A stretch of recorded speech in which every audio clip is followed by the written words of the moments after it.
Welcome everybody. Yeah, welcome to the stream. How are we doing, everyone?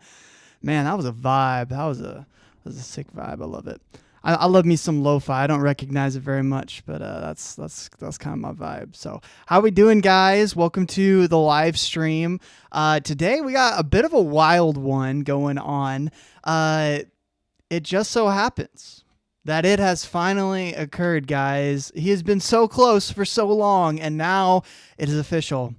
It is no longer the Cosmic Skeptic podcast. It is now the Cosmic Christian podcast with Alex O'Connor. And guys, it's wild. I didn't think it was gonna happen. Who thought? Let me know in the chat below. Did you think this was ever gonna happen? That is absolutely wild. And if you don't know what I'm referring to, well, I'm referring to the video that we will be responding to today. It is Why I'm a Christian Now, the Cosmic Christian Podcast, episode 1. Woohoo! Oh, it's getting crazy up in here. Welcome, William. God tier clickbait. Yeah. Hey, we don't know it's clickbait yet. No, it is definitely clickbait, but I love it. I gotta hang this up, man. I gotta hang this up for the lulz. But yeah, who knew he was going to become a Christian, and on April 1st of all days? That's pretty wild, huh? You know, I was thinking about waiting to do this one until April 1st, but honestly, it's just such a solid video idea. So I couldn't wait. I'm gonna hang this up real quick. Man.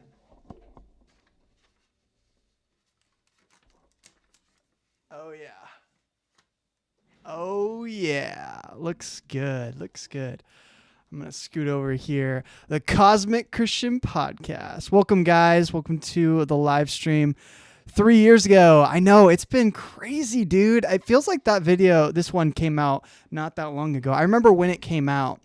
I just was laughing the entire time. But yeah, it's been 3 years. It's almost been 4 years, actually.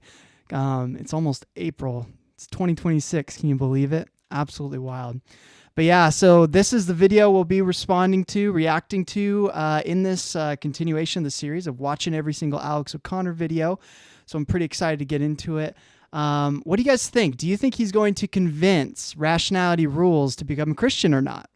Let me know in the comments below. Will Rationality Rules become a Christian alongside our fellow brother in Christ, Alex O'Connor? To check out what we got so far. So in this series, I've watched 193 of Alex O'Connor's videos. And together through these live streams, we've watched 44. So we're getting there, guys. We're about halfway, just under halfway. He has about 400 regular videos. So that's pretty exciting to look at. And today, I think we're going to knock out a few of them. But this one's definitely going to be quite the interesting topic to get into. That's for sure. So, but yeah, I say let's just get right into it, and we'll share my thoughts and everything. I'm going to put down a poll as well on whether you think Rationality Rules. If you haven't seen it, if you haven't already seen it, you can vote.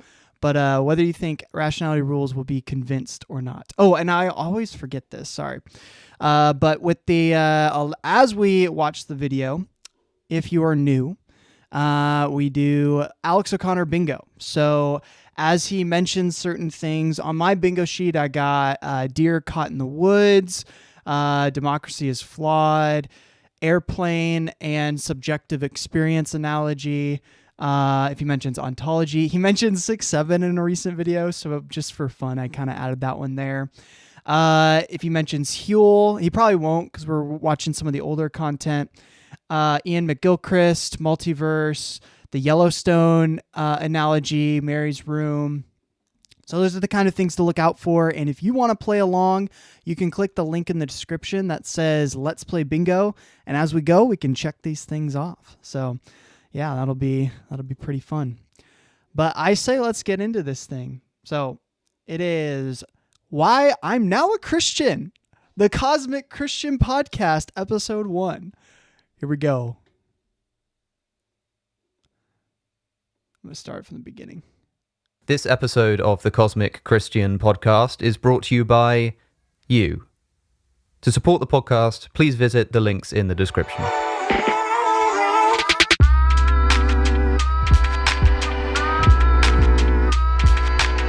I wonder if he's going to get extra support now that he's a Christian. The ministry funds, you know what I mean?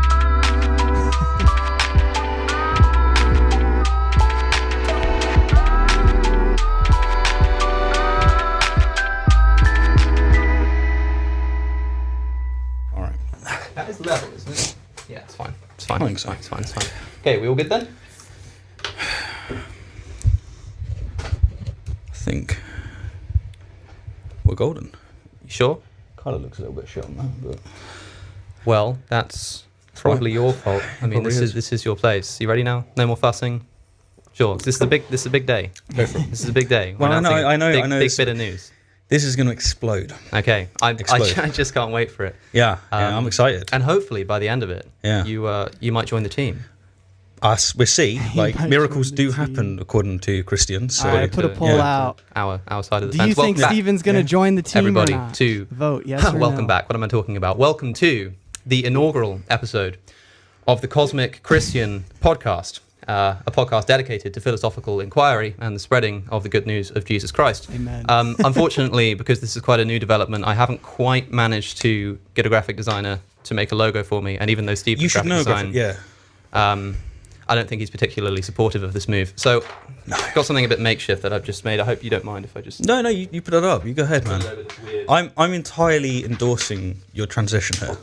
Yeah, I'm very How excited cute. about this. I love it. Good for you, good for you. Ladies and gentlemen, So these two, if you're unfamiliar, in this series at this point, like 4 years ago, they're very familiar with each other. They've been on each other's channels several different times. And it's actually interesting. When they first started collabing together, they had a big disagreement. They were both atheists, but they had a big disagreement when it came to whether morality was nihilistic or not, right? Because Alex concluded since morality's subjective from his perspective, like ultimately subjective, that means it's also nihilistic. And so they kind of had a lot of dispute on whether morality is objective or not.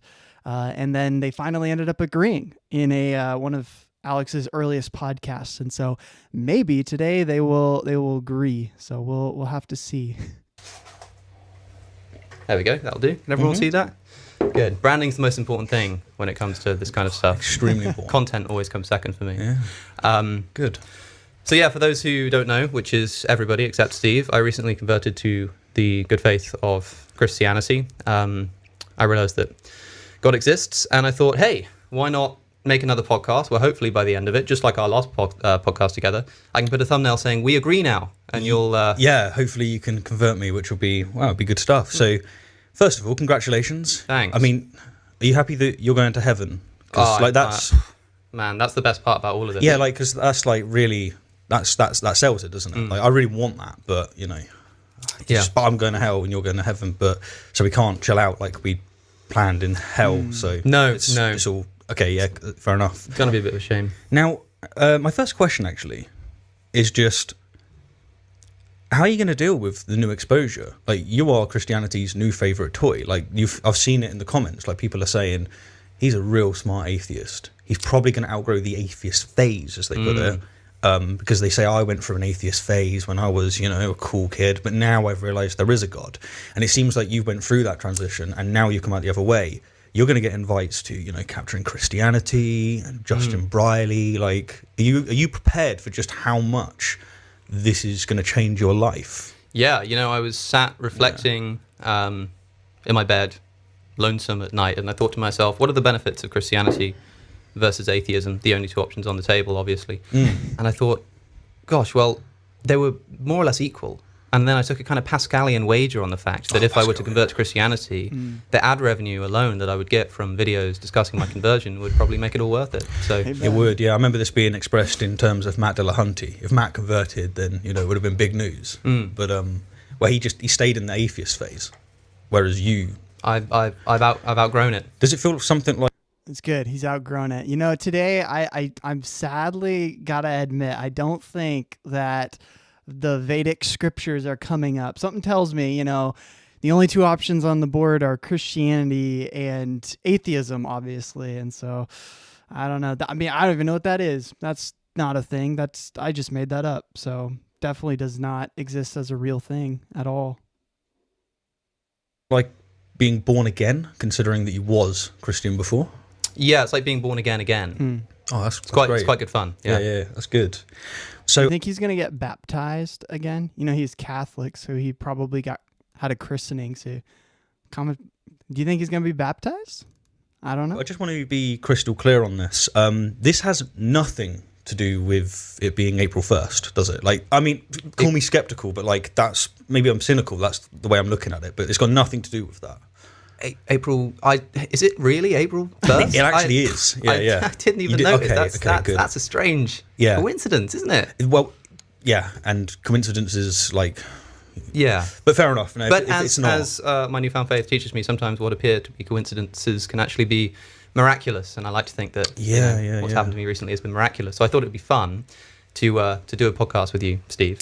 Yeah, I'm looking forward to the conversion. And try to convince you of theism, of Christianity, and see how far we get, given that I've now come to the truth and seen the light on this fine day of April 1st. Yeah, no, I totally understand. I mean, what's great is that you've been through the academy, you've had exposure to these wonderful theists, these wonderful lecturers. I imagine most of your lecturers are theists, if they're in that faculty, or is that not the case? My theology tutor was an atheist, the wonderful Dr. Catherine Southwood, a biblical scholar who actually gets quite annoyed when people presume that if you're studying theology, you're going to be religious. I nearly mentioned that in my interview, and she told me later that if I'd have done that, it would have really rubbed her up the wrong way. Alas, yes, I think a good place to start, Steve, is to run through some of the traditional arguments for God's existence. Yes. And see what you make of them, because I know you've engaged with them before, but, you know, I mean, we've got a bit of history, man. Well, there's two things. Like, first of all, with you going through the academy and me just being this YouTuber, right? Frankly, this is a terrifying experience for me. I would sooner be in front of... So it looks like we got ontological argument for most of the first third of it. Then we got, what is this? Jesus, hell, and vegans. Atheists just want to sin. Oh, that's a good one. Very, very strong argument. Very logical, that's for sure. And white screen. Whoa, that's crazy. And the problem of evil. Okay. And then we're ending things off with just a summary. Okay. We'll see. You know, many apologists, like put Frank Turek in front of me, I'd have a better time. But this is intimidating stuff. But hey, if truth is the ultimate goal, then right, let's have at it. Like worst case scenario, I'm going to have to go home and go, you know what, that's good. I'll have to look that up. Yeah, it's also possible that by the end of this podcast, I've deconverted back into atheism. No, I'd love that. Sure. I'd really like that to happen, mainly because it means I wouldn't have to change all my branding and whatnot. So if we can get there, that would be pretty fantastic. Well, I'll do my Branding best. is Okay, so why don't we begin, Steve, with what you got? the ontological argument. Okay. Which I just stole from a pile over there. Yes, and I hope you don't mind. Some. No, it's good. The ontological argument is a good place to start, I think, because it, of course, demonstrates the tautological truth of God's existence. I think the ontological argument can be surmised as saying that God exists is essentially a tautology. It just means God means essentially the same thing as existence. So why don't we take it back to Anselm? Anselm is a good place to Saint start. Anselm of Canterbury, who All wrote in the Proslogion that even the fool, and that includes you, Steve. It is me. Even the fool, the atheist fool of the Psalms, who says in his heart that there is no God, even the fool can recognize or can conceive of a maximally or a greatest conceivable being. Mm-hmm. By definition, it is possible to conceive of a greatest conceivable being, right? So you think Aquinas is wrong then? Because when Aquinas says that you can't actually conceive of God, he's wrong. Yes, well, look, I'm not asking you to conceive of God, Steve. Oh. Who mentioned God? I don't remember. Oh, so it's not God. It's not. I don't remember mentioning God. Okay, yeah. I mean, maybe you heard me say. I don't remember mentioning God. Yeah. All I'm asking you to do is imagine the greatest conceivable being. Mm-hmm. Now, Aquinas is fine if he wants to say that you can't conceive of God. This is something that Descartes, I think, actually had a good line on when he was talking about shapes. He said, look, there's a difference between conceiving of something and grasping something. And I can't remember which way around he used them. I think that was Guanalo. Well, maybe he talks about it too. But there's this distinction, this idea between if I ask you about a 1,000-sided shape or a 1,012-sided shape, you understand what that means. You can conceive of such a shape, but it doesn't mean you can kind of grasp it. It doesn't mean you can picture it in your head. It doesn't mean you can really like understand it and see it. But you can still know what it means and know enough about its nature to be able to actually do calculations and things with it. And when I'm asking you to conceive of a maximally conceivable being, I'm just asking you to conceive of it in that sense. And if you think that there's some limitation on what you can conceive, then that's just the maximally conceivable being, right? Yes. Yeah. So just imagine, if you will. Yeah. Humor me. The greatest conceivable being. You doing it? I've got Sagan in my head. Okay, Sagan. Well, I think we can improve upon Carl Sagan a little bit. That's blasphemy. Firstly, we make him Christian. Yes, true. Secondly, we make him all-powerful. Thirdly, we make him all-loving and omniscient. And then we've essentially reached God. So, I don't know if you want to go down that route. Well, I actually want to go back to where you're emphasizing on understanding versus actually having the concept. Okay. So, I, if I'm not mistaken, I think Daniel Bonavec and some others have spoken about it being in the context of Guanalo, but it's not. And I appreciate that I'm not pronouncing Guanalo in the way that many philosophers do, which is just something I do. I'm going to mispronounce names. Like, it's the YouTube career. What can I say? Not access to the people that know how these things are pronounced. But it's not his most famous response. His most famous response, of course, is the perfect island, which we can get to in a moment. Oh, yes, we can. Yes, we can. So you've got understanding of a concept, but that doesn't mean that you actually conceive of it. Okay. So another example would be, because you've given some, another example would be a square circle. Yeah. It's like, I understand that concept, but I don't actually conceive it. Another concept would be that it's raining just outside, but it's also not raining outside. I understand that. The words make sense to me, but it's wrong to assume that therefore I have actually conceived it. And I'm wondering, how do you know that the maximally great being is not one of these square circles? But do they actually make sense to you? So you say you can understand a square circle. So if you understand what a square circle is, what is it? How many sides does it have, for Well, instance? this is what I mean. Like, I can understand the words. You can and then understand the I words think I've got the square and circle. concept, right? So I think I've got the concept. But on analysis, it might be revealed that I don't. Okay. Luckily, where it's such an example that's tangible, we can kind of assess it and realize this. Yeah. When it comes to like raining and not raining, like I'm using examples that are simple to try and communicate the point. Yes. But how do we know that the greatest conceivable being actually is something that we can conceive of? Because we can understand the words. I'm kind of putting it definitionally to you that the greatest conceivable being is just whatever being it is that you are capable of conceiving of, right? So if there's something that... See, that's a very interesting point there. We're getting a little bit more into the serious side of things here, but yeah, to me, the ontological... Why does my camera keep shutting down? That's weird.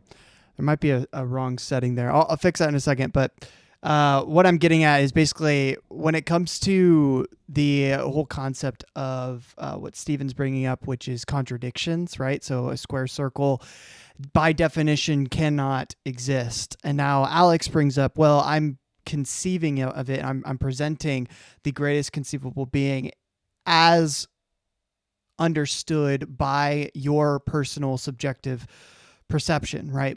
Well, you can kind of see how that would be problematic, because if that's the way that you're posing it, well, then if my perception of the greatest conceivable being is going to be different than your perception, and so how can a single being encapsulate all of those perceptions at once? There's got to be contradictions here and there.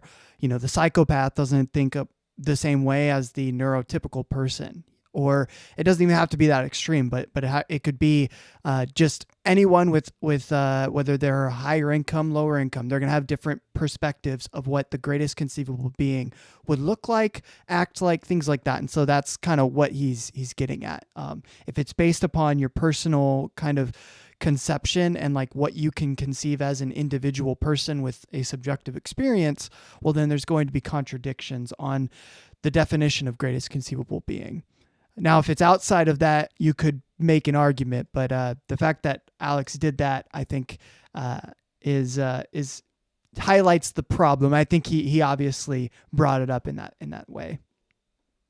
You think you can conceive of but can't. We can work with that for now, and then if it transpires that we actually don't conceive of that, we'll just lower the boundary a little bit. But I would say, for myself that if you say a square circle, I know what you mean in terms of what you're getting at. You're getting at a contradiction. But if I try to actually understand what is a square circle, what is something that has four sides and also one side, to me, it's just senseless. That's almost what makes it a contradiction, is the fact that no, you can't understand what that is. And you can understand it raining, and you can understand it not raining. But the idea of these two things happening at the same time is something that I don't even think you can really understand what that means.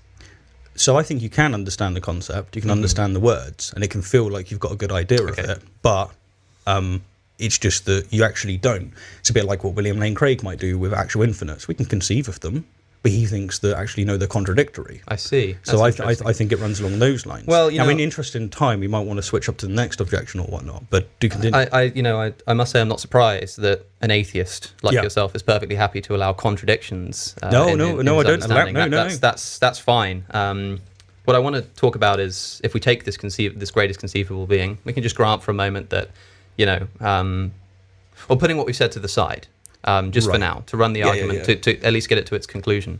Sorry about that, y'all. I had the camera on auto disable after 4 minutes. I don't know why that was on, so it should be fixed now.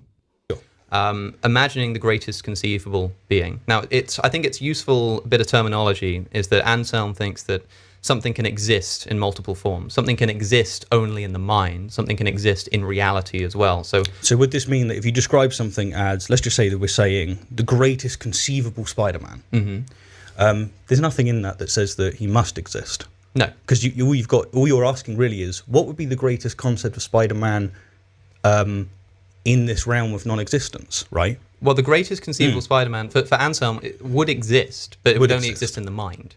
Yes. Right. So he uses the term slightly differently to how we might use it, which is that, like, if I say, do unicorns exist? You'll want to say no. It's like, well, they kind of exist conceptually. That's what Anselm means by existing in the mind. So unicorns for Anselm do exist. It's just that they only exist in the mind. See, I would respond as well, saying that no, they do exist, if I'm going to run the lines of Anselm. So this brings us, of course, to one of those more famous objection which you're putting on the table, of course, which is the perfect island. And with the perfect island, he's saying, look, you can apply this to the perfect island because if you can think of like a wonderful island, it's got all the things that you want, but it doesn't exist, then I can think of something greater, namely that, but it also exists. And what we're looking for is a symmetry breaker between why is it okay for Anselm to do that with God and not to do it with pizzas or islands. Right. So like what's got you across the line on this? For the sake of the audience, because I don't think we actually quite finished the argument, so the objection might not make sense if they're not familiar already. The argument says, imagine the greatest conceivable being. That being exists in the Anselmian sense, exists in your mind because you're conceiving of it, right? It's the greatest conceivable thing, and so it exists in your mind. And then Anselm asks, does that thing also exist in reality? Does it exist in the real world?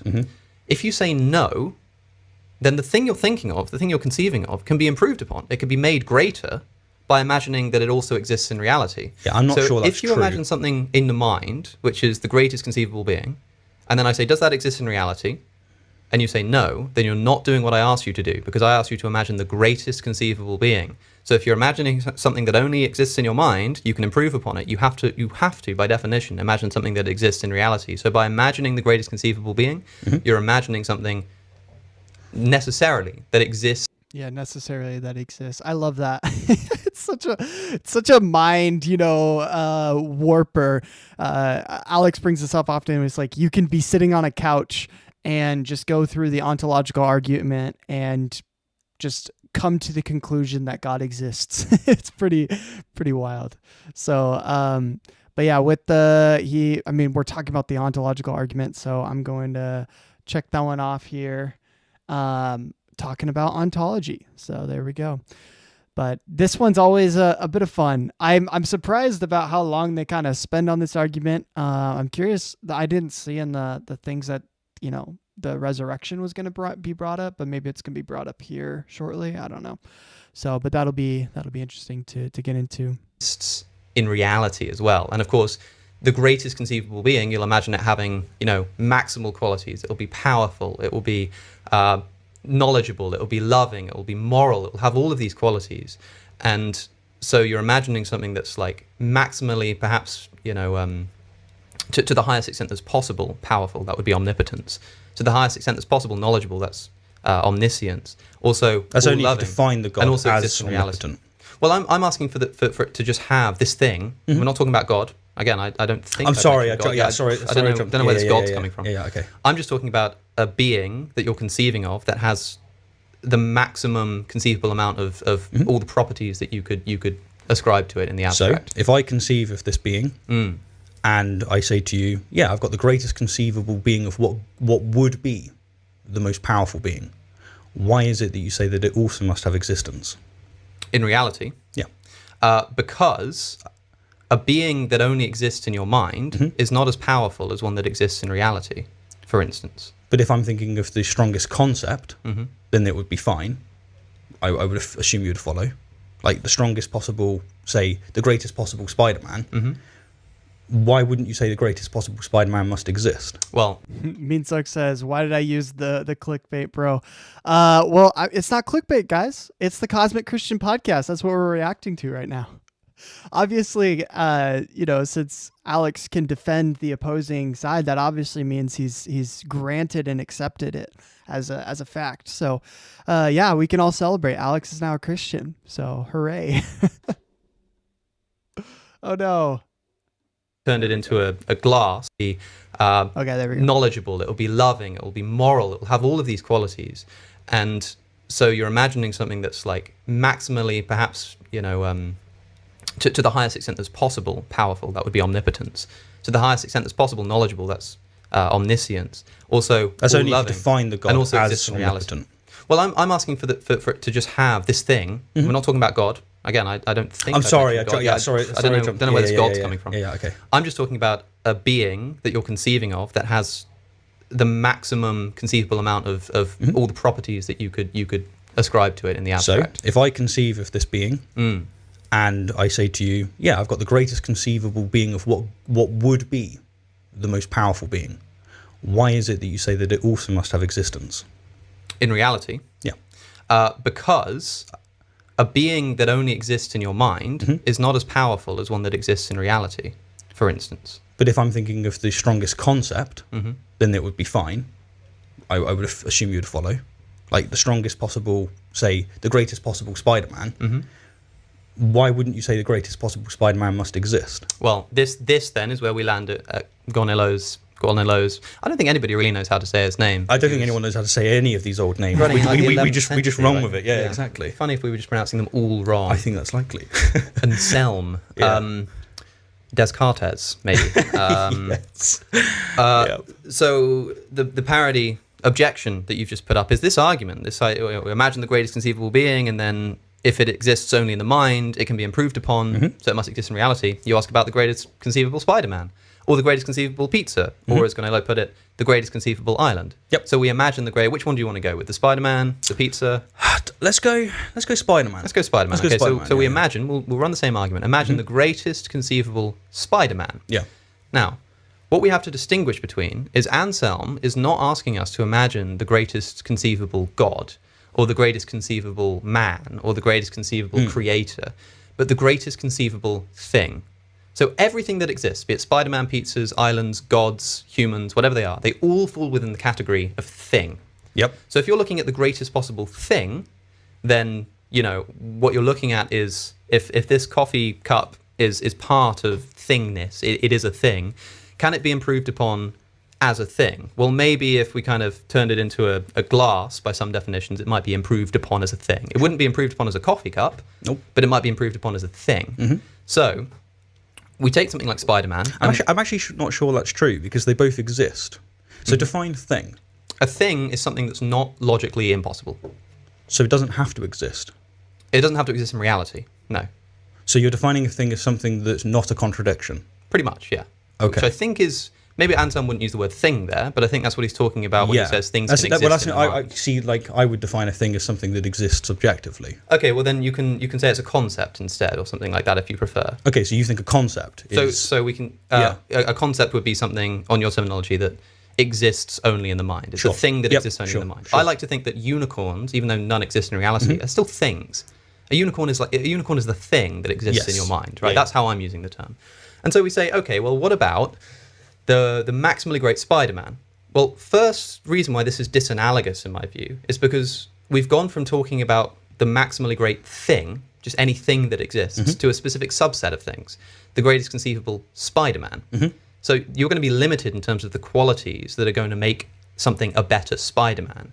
Whereas, like, becoming, let's say, I don't know, some people might argue that that sacrificing your son, right, as Christianity teaches, makes you a greater thing or a greater god or whatever. It doesn't make you a better Spider-Man, right? It's not a great making property of Spider-Man. Likewise, if you're talking about the greatest possible pizza, the reason I tell you something that does make Spider-Man greater. That he's actually a man. Yeah, well, we have something to say on that too. I mean, our God is also a man. And man is defined as something that's a thing that exists objectively. So if you have in your mind the idea of Spider-Man with all of these wonderful attributes, I can think of something greater because I'm defining Spider-Man as a man, as something that exists in reality. So if you fail to conceive of Spider-Man, if you try and conceive of Spider-Man and you say that he exists as a concept, you're just not getting it, mate. That's not how I'm defining Spider-Man. That's because you're defining a man as something that exists in reality. Yes. So Sherlock Holmes, is he a man? No. Well, I would say that surely he must be. No. Because you can talk about Sherlock Holmes as a man. You can talk about Sherlock Holmes' parents. You can talk about Sherlock Holmes' house and his car or whatever, you know? So you got James Bond. Yeah. No, I think that's actually a really good point by Alex. But the main thing here, though, is basically what it gets down to is a lot of what Immanuel Kant has to say on the matter, which is greatness does not link to the idea of existing, right? So a thing's ontological existence has nothing to do with however great it is. Greatness is not existence is not a part of the qualitative nature of greatness. So that's kind of the main dispute here. Does the fact that something exists ontologically make it greater than if it was just a conceptual thing? And I don't necessarily, I think it is interesting in certain cases. I would say it is that, like, that's the case. So, like, for instance, if you were given medical help in a situation, right? That's a thing. And that's a thing that would be better as existing than a thing not existing. So the existence of medical care or medical help in a situation would make that better.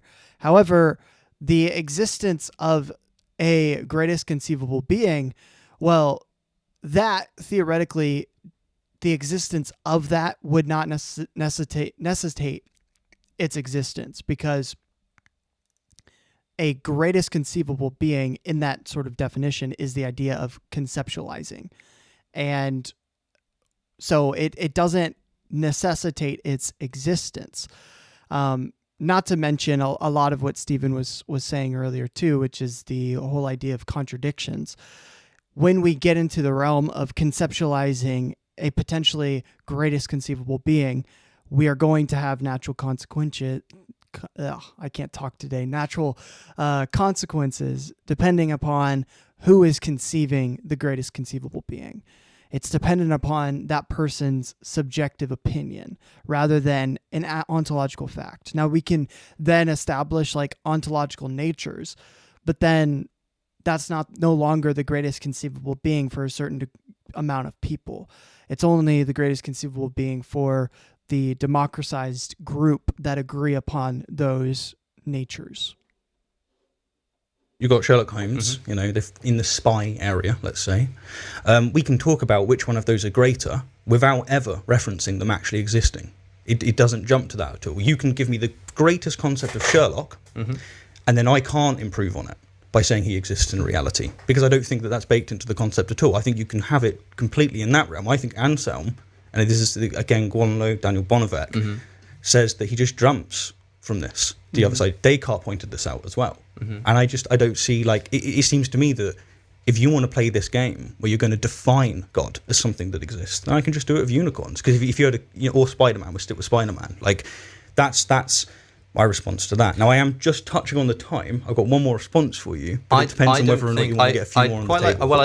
I feel like this is kind of how C.S. Lewis feels about David Hume's perspective on the way that we learn, right? So there's a concept of how we learn, which is basically that we understand things without having to have an experience attached to those things, right? We can come to a knowledge or understanding about things like mathematics or philosophy, and these would be like first understandings prior to, prima facie, to experience itself. Whereas Hume says, no, the only way that we learn is through exposure and experience. And it's funny that, C.S. Lewis kind of brings up the notion of heaven and God being counterexamples to this, which to me I think is absurd because it goes against the whole notion of like conceptualizing being linked to that. So, but I just saw a comment here. The unicorn argument is so tired. I'm in classical theism, God is transcendent of form. So to speak of unicorns, leprechaun, fairy tales, or even flying spaghetti monsters seems quite irrelevant. Yeah, I would agree. And we're talking here about not that type of Christianity. But I get what you mean. And I do think it is a tired argument, and I'm not a huge fan of it either. I was bringing it up though in reference to Hume and his understanding of how we come to understand and knowledge of things. And so something like a unicorn, I think, is really just a mixture of experiential knowledge. That is the experience of seeing something like a horn on like a rhino and then seeing a horse and combining the two. I think we can come to the conclusion of God in a similar way. Not to say that he doesn't exist, because he can be conceptualized without experience, by only having experience, but like that's not my argument here, but it is kind of defending Hume's perspective of how we learn. I'd like to get to the end of this particular objection. Sure. In particular, for instance, you said that you could define a unicorn as existing or something like this. It's not so much that. What I would say is that a unicorn has a horn. Mm-hmm. It has a horn. Yeah. What does that mean? It means it exists. It must have the horn. You can have a horn in your mind, right? You can have a horn that doesn't exist. It's not how I'm defining it. So you're just defining a horn as something that has material existence. Yeah, it's part of the definition of the unicorn. Okay, in which case, because if you think of one that doesn't have that, then I can think of a greater unicorn. But you could say a greater unicorn is one that can exist in reality and the mind. So one that only exists in the mind, mm-hmm. A better unicorn is one that exists in the mind and reality. A unicorn that only exists in reality and not in the mind can be improved upon by existing in reality and in the mind. So do you think God exists in the mind and reality? In the mind and reality. Yeah, so I could do the same with the unicorn. I'd go, yeah, it exists in the mind and... In which case you would have to say that the unicorn does exist as a thing in the mind. But this is where I think that you've got a bait and switch going on with Anselm. Because if you're going to say that God has, as part of his definition, existence, and then say you've conceived of it, of God properly in your mind, but he doesn't exist, then you just haven't got the concept of God in your mind. I guess I'm not defining God as something that exists, and I haven't even got to God yet. Still, no, you're not God at all. You're just on this even now unembodied, conscious entity with omnipotence, omnipresence, omnibenevolence. It's not God. But this is the beauty of it. I don't need to call it God, right? So the argument runs. Look, if we take the pizza, for example, if it's not God, why have you given it omnipotence? Is it just because I'm thinking about a maximally great being, so a being that has, or rather a greatest conceivable being, so I think that has the greatest conceivable amount of properties in the abstract. So power would be one example of something that it can have the greatest conceivable amount of, right? Yeah. So, I will give you the last word on this because I want to get another objection on, because I know that we're sensitive time, and if people want more of the Cosmic Christian podcast and they want me on, then I get to hop on and we can really delve into this stuff. So this will be. I don't know why you're laughing. This is really serious stuff. Sorry. I should stop. Yeah. Come on. I wanted to say, let's take the pizza because I think it's a clear example to get this point across. What are the things that make a pizza great? What are the great making properties of a pizza? Well, there's one problem, which is that pizzas can't have intrinsic maximum. So like if you say, well, I think that makes a pizza great is that it has cheese, right? It's like that you can always add more cheese. You can always make the pizza bigger. You can make it bigger and bigger and bigger to no end. It's interesting that he's talking about it in this way. He has to kind of put away his own, feelings about veganism in order to have, I don't know. It's kind of weird that he's talking about pizzas being great and then talking about adding more cheese. I know he's not vegan anymore, but I don't know. I'm just curious because it's like it was around this period, maybe I think like a year after this that he stopped being vegan. So I don't know. It's interesting. Right? There's no like maximum. That's like one objection.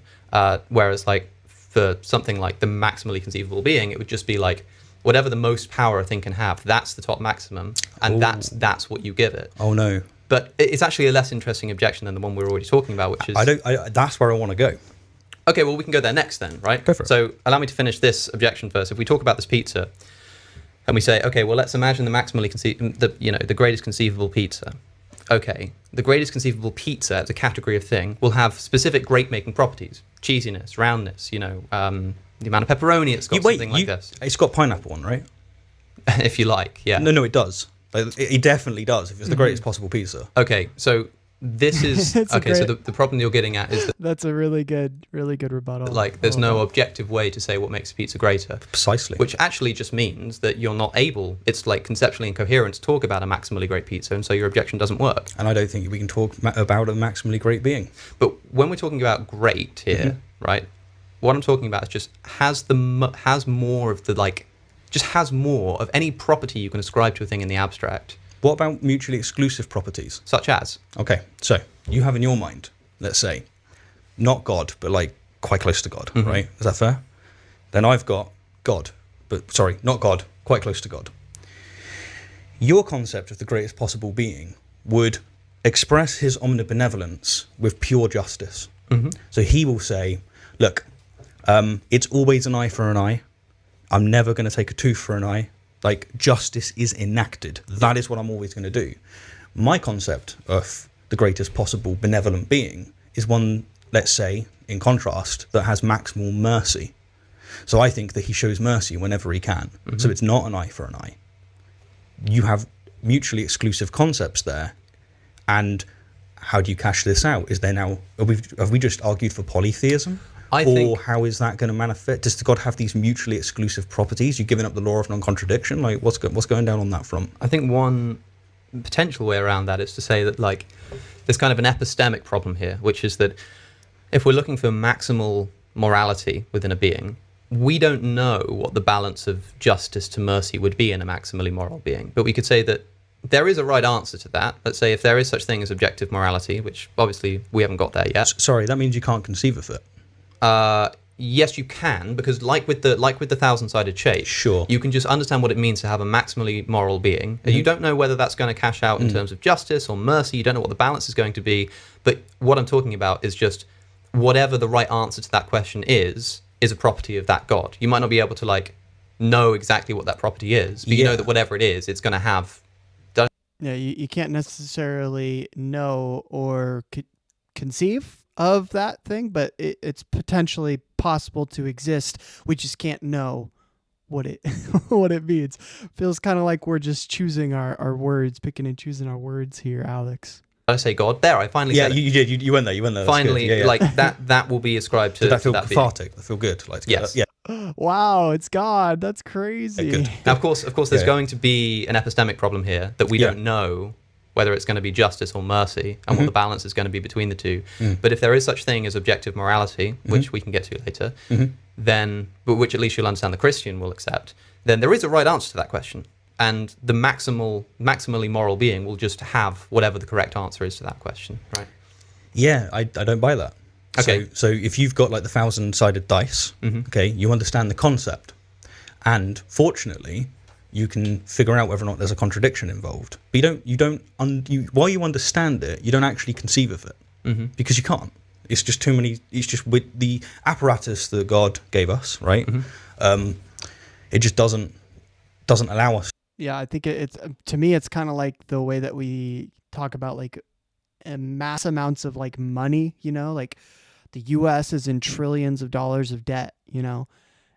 We have no idea what the heck that even means.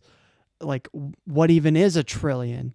We can maybe understand that a trillion is, 3-digit places further up than a billion, but it's like, what does that mean? Like, what is 3-digit place up? 3, tens up from a billion. What does that actually mean?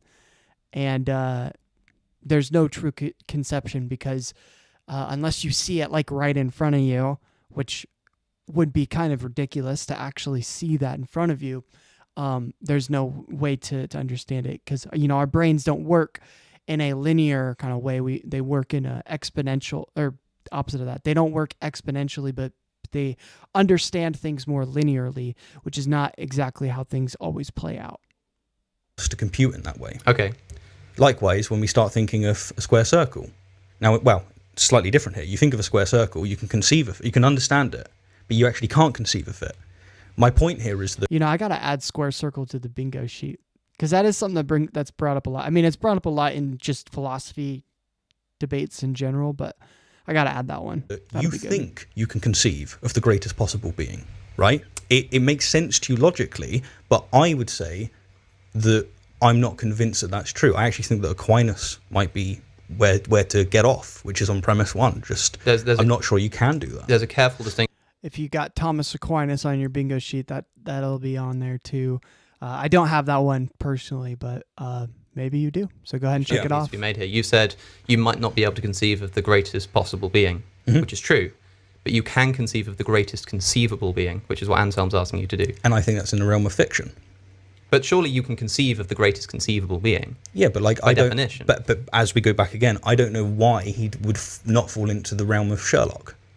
I can think of the greatest possible Spider-Man. I don't need him to exist. Okay, so that's where I wanted to finish the earlier objection. Go. Which is, let's take the pizza, only because it's kind of so different from a god that I think it's easier to make the point. And then if you don't think it applies to Spider-Man or Sherlock Holmes, we can do that too. But so a pizza is going to have certain whatever you're saying when you say a maximally great pizza or a greatest conceivable pizza. Whatever those properties are that you think makes it a greater pizza, there'll be an epistemic problem here. If there's an objective truth to it, we don't know whether it'll have pineapple on it or not, right? No, it will. Fine. Okay. Whatever you like. Yeah. The great making properties of a pizza will not include existence in reality. It will. Because existing in reality might make it have more existence, might make it a greater thing, but it doesn't make it a greater pizza. Yes, it does. Because it still has all of the properties of a pizza when it exists in your mind. No, I disagree. Even it tasting nice. It tastes nice. It could be nutritional. It could be cheesy. It can be round. It can be, filled with pepperoni. Define taste. Tasty just means when eaten is pleasant. So you have to eat it. So it's got to exist. It exists. Okay, so in the mind. Exists. It exists in the mind. Oh, okay. So you eat it mentally. Yeah. And then you get the taste. Yeah. So if you was to never have eaten pizza and then you eat it in the mind, you would actually get the taste of pizza. Here's how to put it into words. I think the conceptual pizza is tasty in the same way that Sherlock Holmes' front door is black, and also that God is all powerful. No, not quite. I don't think so. Yeah, because I think that's just a really cool superhero. I don't think it has to exist. Well, we can pin down this objection. Would you agree that Sherlock Holmes' front door is black? No. So what color is it? It's within a conceptual frame. To say that it is black is to say that he has a door and it's black. He doesn't have a door. Well, he does have a door. Sherlock Holmes has a door. No, see, I think that you're confused on the topic. Sherlock Holmes has a door. No. Sherlock Holmes has hands. This is where the bait and switch is happening. Define door.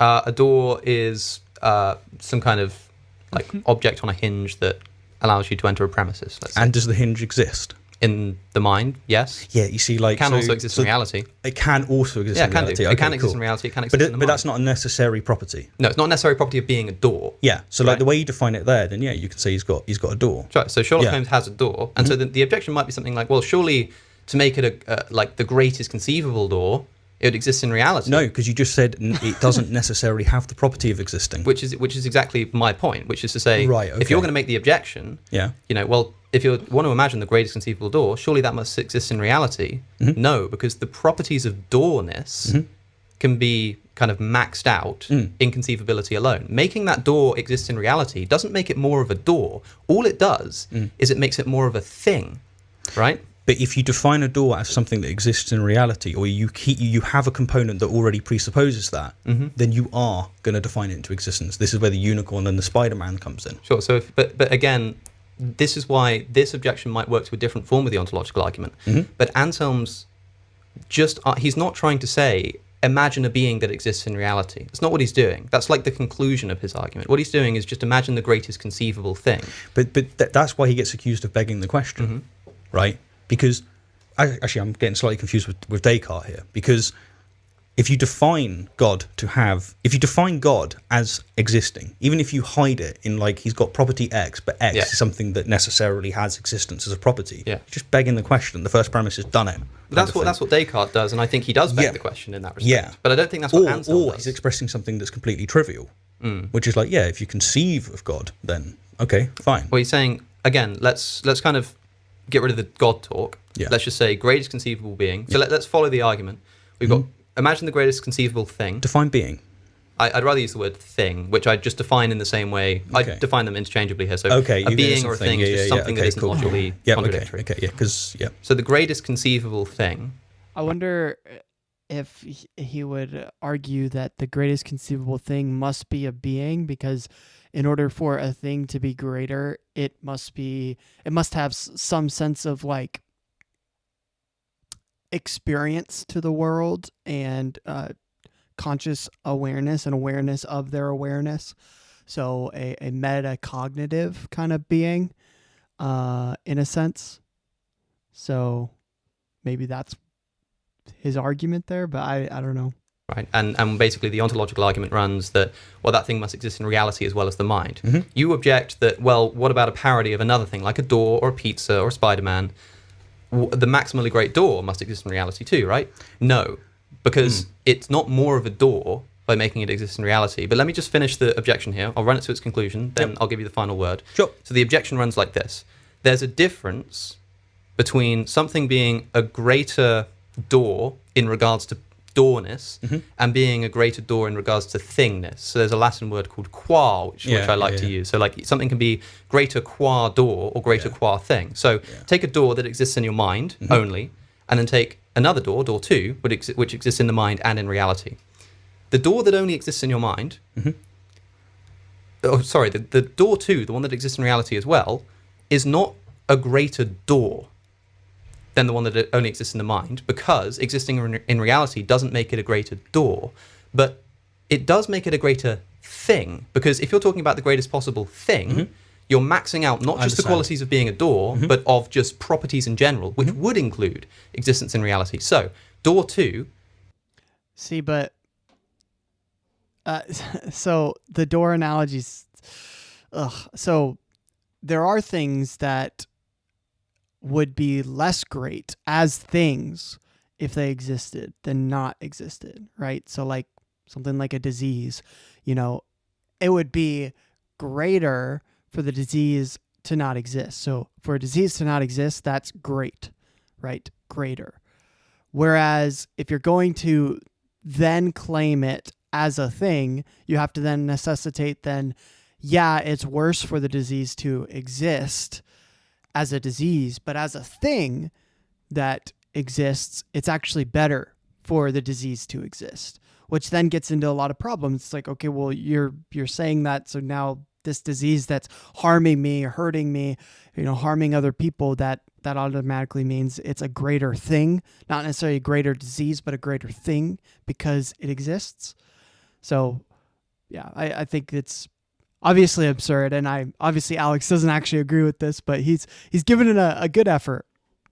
Is greater than door one, but it's not a greater door, it's a greater thing. So so what the objection does, I think, is actually leads us back to Anselm's conclusion, which is, okay, so the greatest conceivable door, qua door, exists in the mind. Does it need to exist in reality? No. Well, how do we make it exist in reality? Well, maybe we say that a door that exists in reality as well is a greater thing, qua thing, rather than qua door. But now you're talking about improving the thing that exists in your mind, qua thing. And the door that exists in reality is a better door, qua thing. But how can we make it a better thing? Because now we're just talking about thingness. Well, we can improve upon the door, again, not qua door, but qua thing, by giving that door maximal power, by giving that door maximal knowledge, by giving it maximal ethics, this kind of stuff. And then where do you end up? You end up in the same place Anselm ended up. So you're either talking about the greatest possible door as a door, in which case the parody doesn't work. It doesn't need to exist in reality. It can exist only in the mind. Or you say, no, the door must exist in reality as well, because that makes it a greater thing. But then you're not talking about the greatest possible door anymore. You're talking about the greatest possible thing, and that would lead you right to the big God. Okay. What do you think? I think we're going to repeat the same ground, Okay. but hopefully I can do it from a different angle. So, door, and then you've got this greatest thing. You want to say that the thing has omnipotence, omnipresence, omnibenevolence. Yeah, the greatest conceivable thing would So have that. you're saying that the thing has these, right? Door, what does it have? Hinge, made of wood, Yeah. right? The whole argument is whether or not it has existence, right? That's what's being expressed In reality, just to be clear. Yeah. Does it have that? If you define either the being or the door as something that has existence as part of its definition, or something that's baked in as a presupposition or as an implicit premise, then it does follow that the greatest possible version of that does exist in reality. Whereas if you don't have that baked in, as you were saying, then you can have it so the greatest possible door doesn't necessarily have to have existence. The greatest possible Sherlock doesn't have to have necessary existence. I would say the door, if you've got a concept. The other thing though is that greatness is dependent upon the subject it is affecting, right? So, for instance, like a door, if you're trying to get into a building, it is greater for that door to exist so that you can get into the building, versus a reality where there are no doors and there is no entryway into a building. So if your objective is to get into the building, it's not great for that door to not exist. But let's say it's a building you don't need to get into. Maybe you don't even care about it. Maybe you are just in a totally different region and you don't care about whether there's a door for this building or not. Then its being in existence has nothing to do with how great it is or isn't. So, I mean, there's the 2 points here. There's the 2 parts where I think it fails, which is first, when we're talking about greatness, the very fact that something exists does not mean that it's any more or less great. So that's, Immanuel Kant's argument here. That's his rebuttal. Now, the other rebuttal, though, that the other side of the rebuttal to the ontological argument has to do with the contradiction of it all, that it is about the conceptual understanding of an individual. And that conceptual understanding of how we define something like great is going to be different from person to person. And so we can try and say these are the qualities that make a thing greater, and then it would be otherwise. But that whole notion, like omnipotence, I personally don't think omnipotence would be something that makes something greater, because there's a lot of ways in which that can be problematic. And so the whole notion of these are the agreed upon traits and terms of what is the most conceivably great being, I think it makes no sense at that point, because now we're going to have a bunch of contradictions based upon the subject that you're asking to conceive of the thing. Concept of a door, and it's just some concept in your mind. It's not something that exists. I don't think you're conceiving of a door. That's the move that I see being done. I think that thing, just as you chose some attributes for what you wanted to give God, sorry, not God, whatever it might be, right? I think that you have to choose these attributes for what you're going to give door. And I mean, maybe the audience can let us know. We can go again. So as my friend Bill once said. Final word to you, then we'll move on. My friend Bill, known more popularly as William Lane Craig, of course. What you're doing, Steve, is you're demonstrating the intellectual price tag of atheism, which to me is that manifold mistakes. Manifold mistakes. In order to reject this this objection to your objection, right? Which is my way of getting around it from the Anselmian perspective, which is that, like, look, a door can exist only in the mind and still be the greatest possible door. It can be improved upon as a thing by making it exist in reality, but you can make it a better thing then by, you know, making it God, essentially. You're saying, well, the way around that is to say that when you're imagining a door that only exists in your mind, you're not imagining a door. You're welcome to do that, but it commits you to the view that, for instance, you have to say that Sherlock Holmes doesn't have hands. Sherlock Holmes doesn't have a door. And I understand the intuition that he doesn't, because you're like, well, he's kind of a fictional character, so he doesn't literally have a door. But there's no price for that. I think it still makes sense conceptually to say that if I were to say that, like, Sherlock Holmes, like, is not a man... this was the ploy. I just wanted to talk about, you know, what, like, the definition of what makes something a man.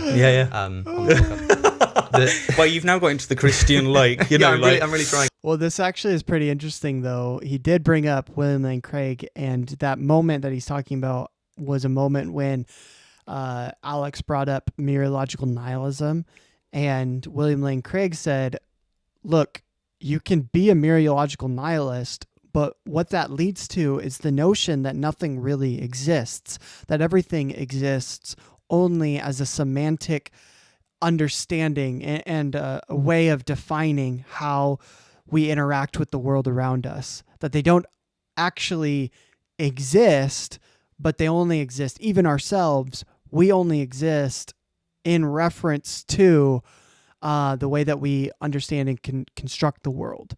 And so that is a pretty interesting take.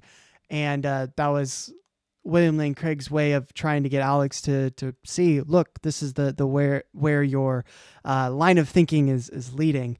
And it's pretty interesting that now they're talking about whether or not conceiving of Sherlock Holmes and all of the characteristics that come along with that, whether or not the conception itself is the thing that exists, or whether the conception doesn't exist, but the only thing that could exist is the actual ontological version of Sherlock Holmes if he was living in reality. So that's pretty interesting in retrospect to mereological nihilism, because with mereological nihilism, you're going to see everything in that sense, right? Like this microphone in front of me, I feel it, I see it, I sense it in front of me. You are hearing me only because I'm speaking into the microphone, right? And so all of that is filtered through a subjective experience that requires my understanding of reality as this microphone. But if I were to, pick it apart into pieces and break down what is that made of, all the way down until I get to the elementary, pieces that make up this microphone, well, then it would no longer be a microphone. I'd just be looking at those parts.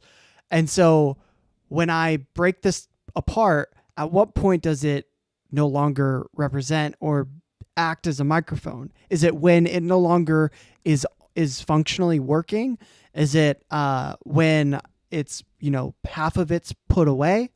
Is it when it's fully broken apart, every single atom is broken apart from each other to where there's no part of this microphone put together anymore? And I think that's probably, you're not going to conclude that the latter of all of those options, but what it shows is this notion that the microphone as an object is really just a collection of things that exist. And really everything is a collection of things that exist.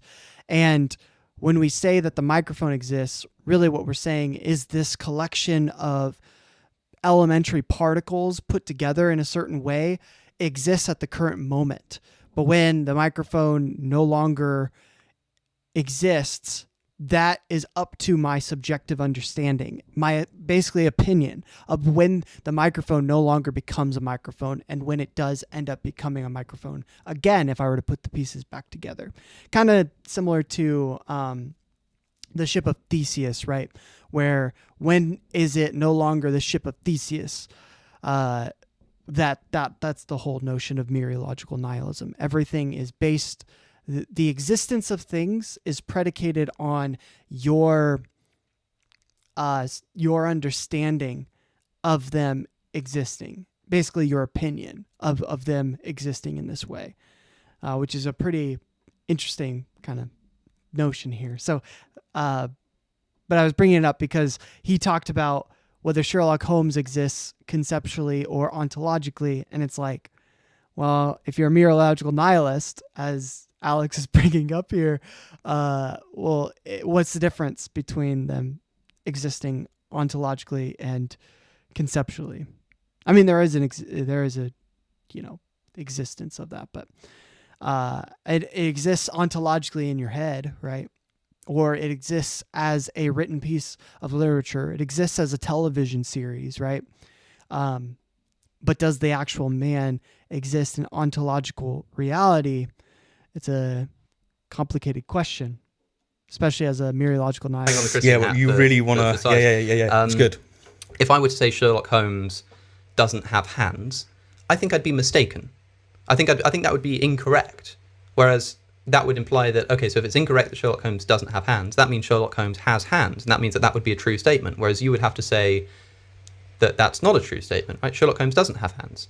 I'd say you're confusing the map for the place, basically. That's an interesting way of putting it. It's just coming down to your, But I think we're going to traverse the same ground. This is actually, that's gone quite full circle, and I think we've done quite well there. I'll be interested to see in the comments what you will make of it, you large atheist audience of mine. At least for now.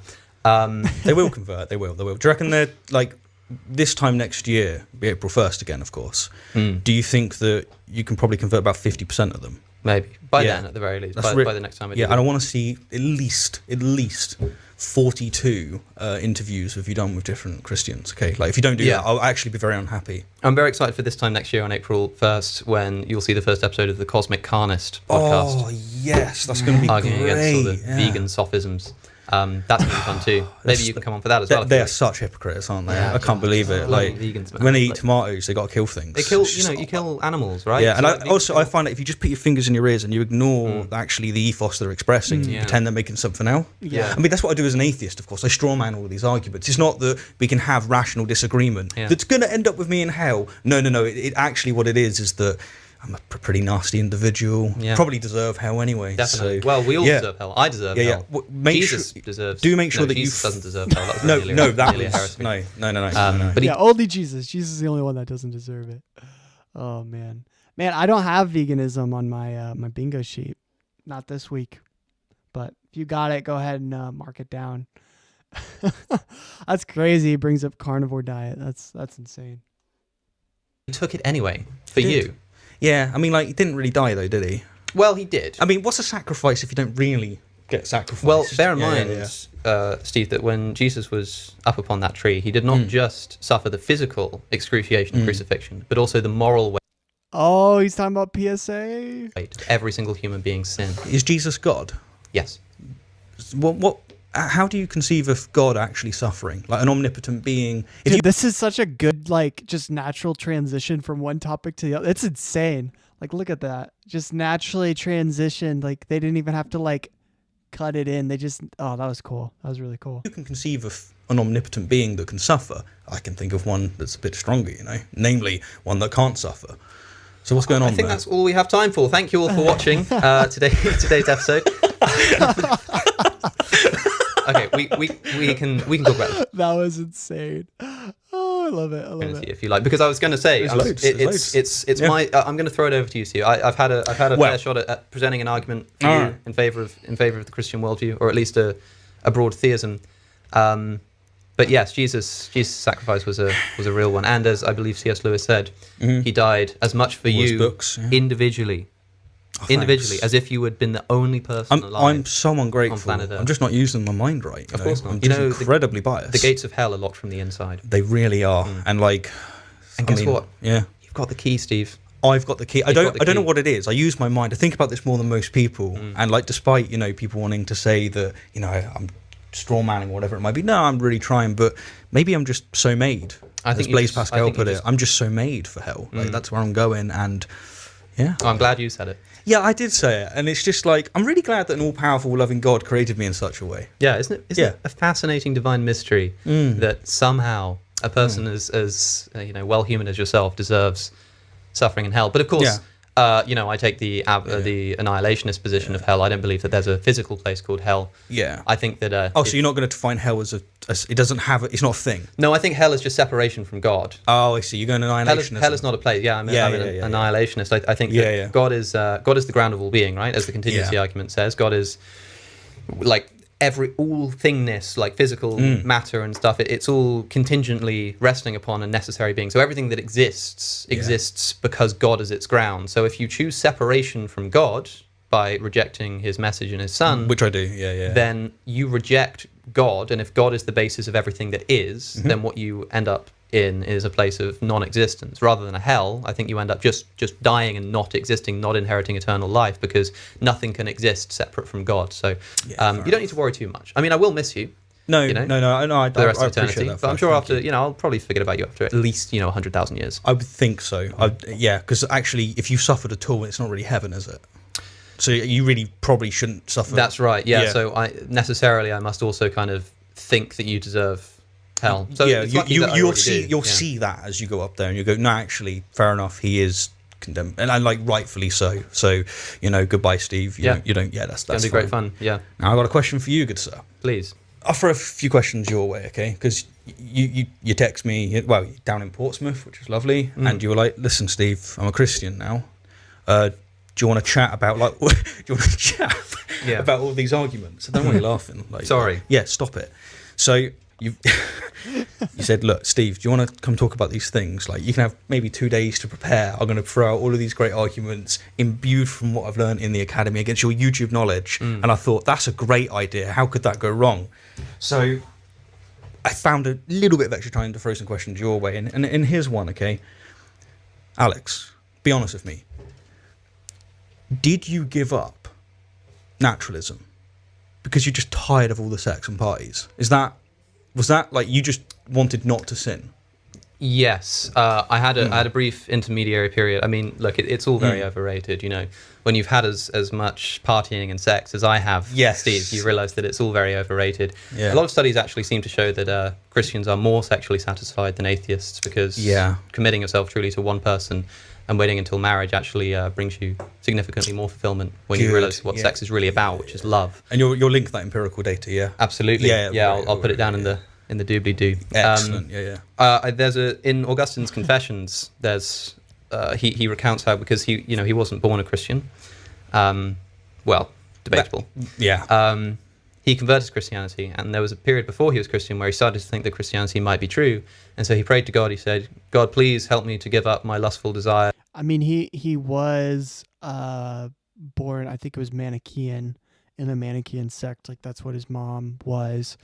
But the thing about Augustine is he had a rebellious period, and you can read that in his why am I blanking on the book Confessions? In his Confessions, a lot of the time he's talking about his childhood, being, punished for doing wrong, and then mourning about the wrong that he did. And so that is a key part of the earlier parts of his Confessions. And so I think that's a valid point. Like yes, he was already a part of a sect of Christianity from the atheistic perspective, but Christianity, at least presented from a more modern perspective, and from Augustine's perspective, I would say too, is this transformative process. And that transformative process had not begun for him. It was more of a just thing that he was a part of because of his mother. So anyway, I'm getting off topic on that, but I think that is a real thing. And I would concur that he probably wasn't a Christian based on that, not based upon denomination, but based upon his lifestyle and his own confessions that he writes about.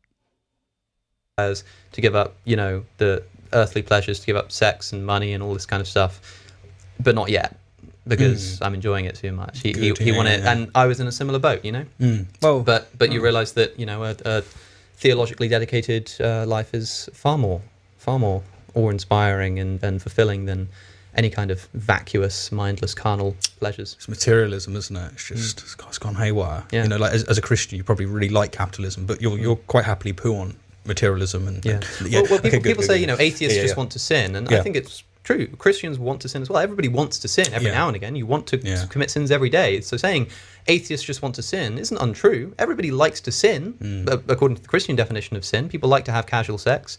People like to, you know, eat shellfish. People like to tattoos. They like tattoos. People like tattoos. Yeah.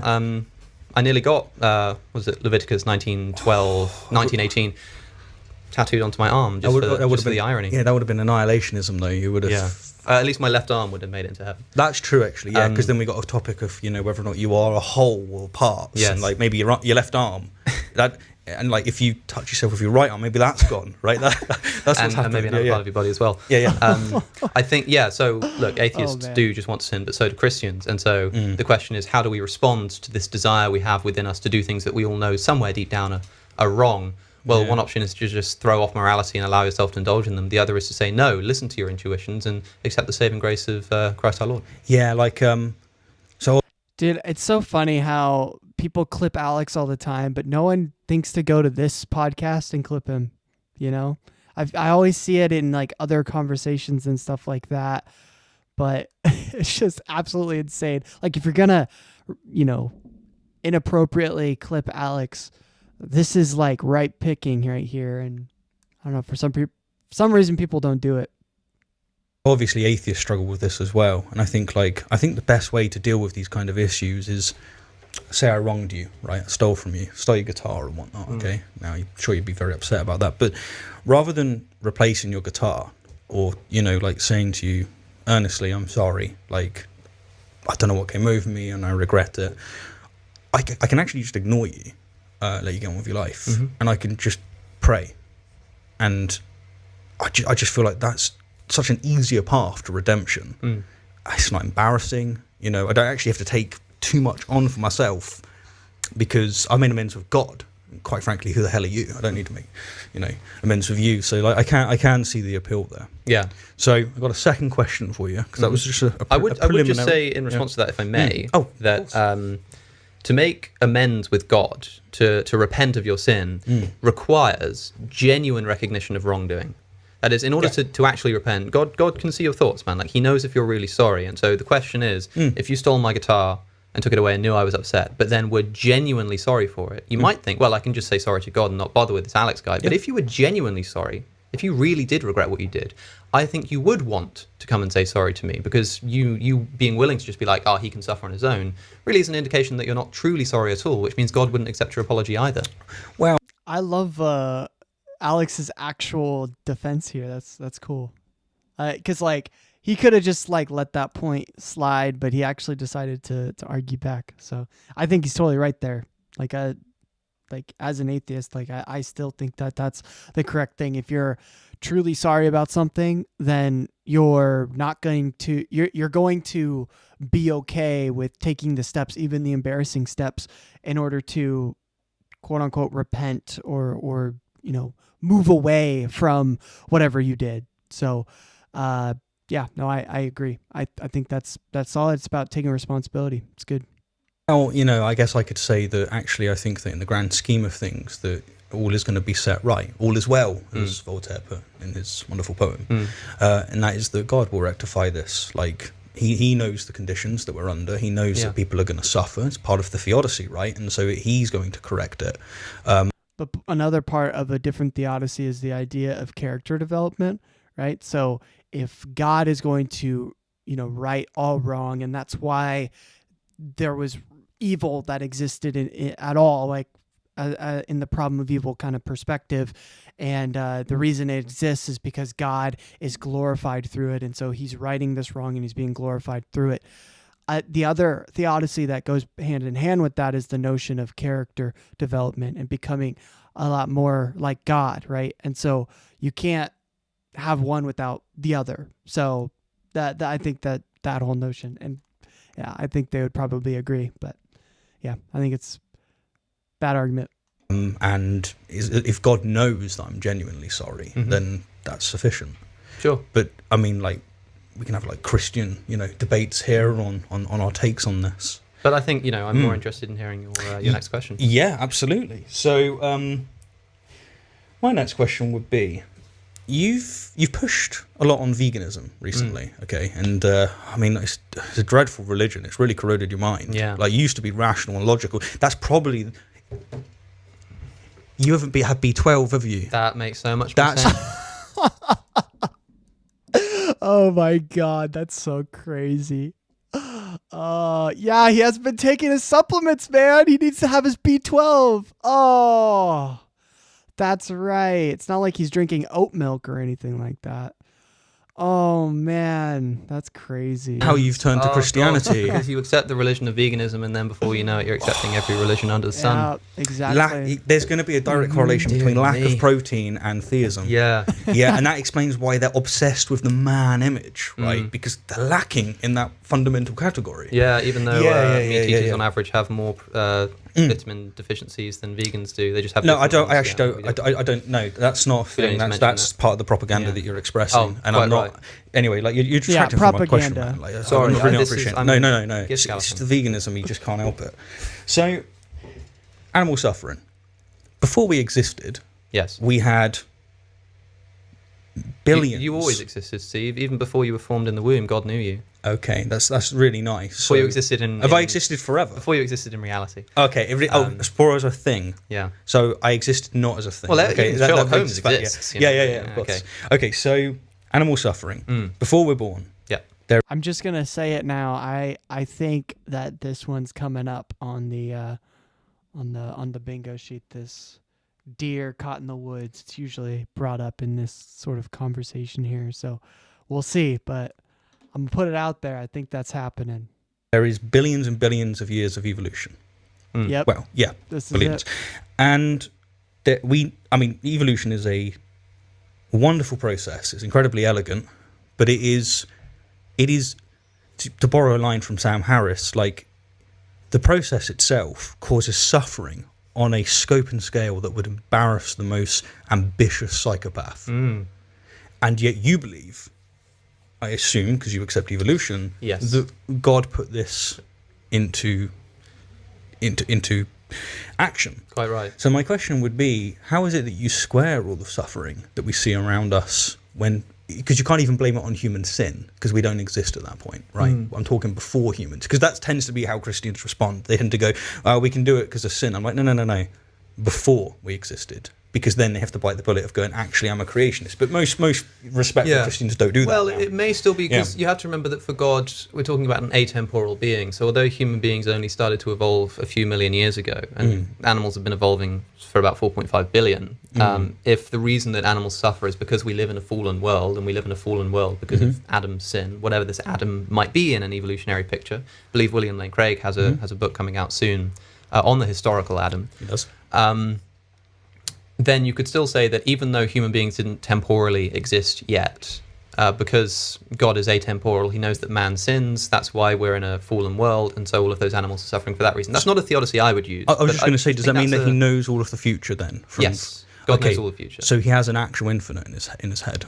No, because the timeline of the universe isn't going to go on forever, because at some point it's going to come to an end at the final judgment. Well, he knows all of heaven as well, which is forever. Yes, but that's a more complicated subject, because we don't know if heaven kind of operates in the same temporal quality of living existence. We don't know if it's going to be kind of like one day, then the next, or a minute, then the next, and the next. You might kind of experience atemporal existence or something like that. So possibly there might be. So you'd still have the infinite set. Well, you'd have a potential infinite.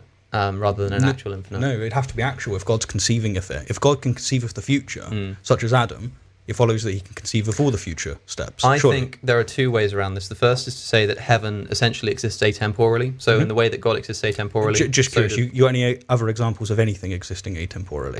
No. Okay, carry on. No, I don't, because time is... Well, perhaps the singularity before the Big Bang.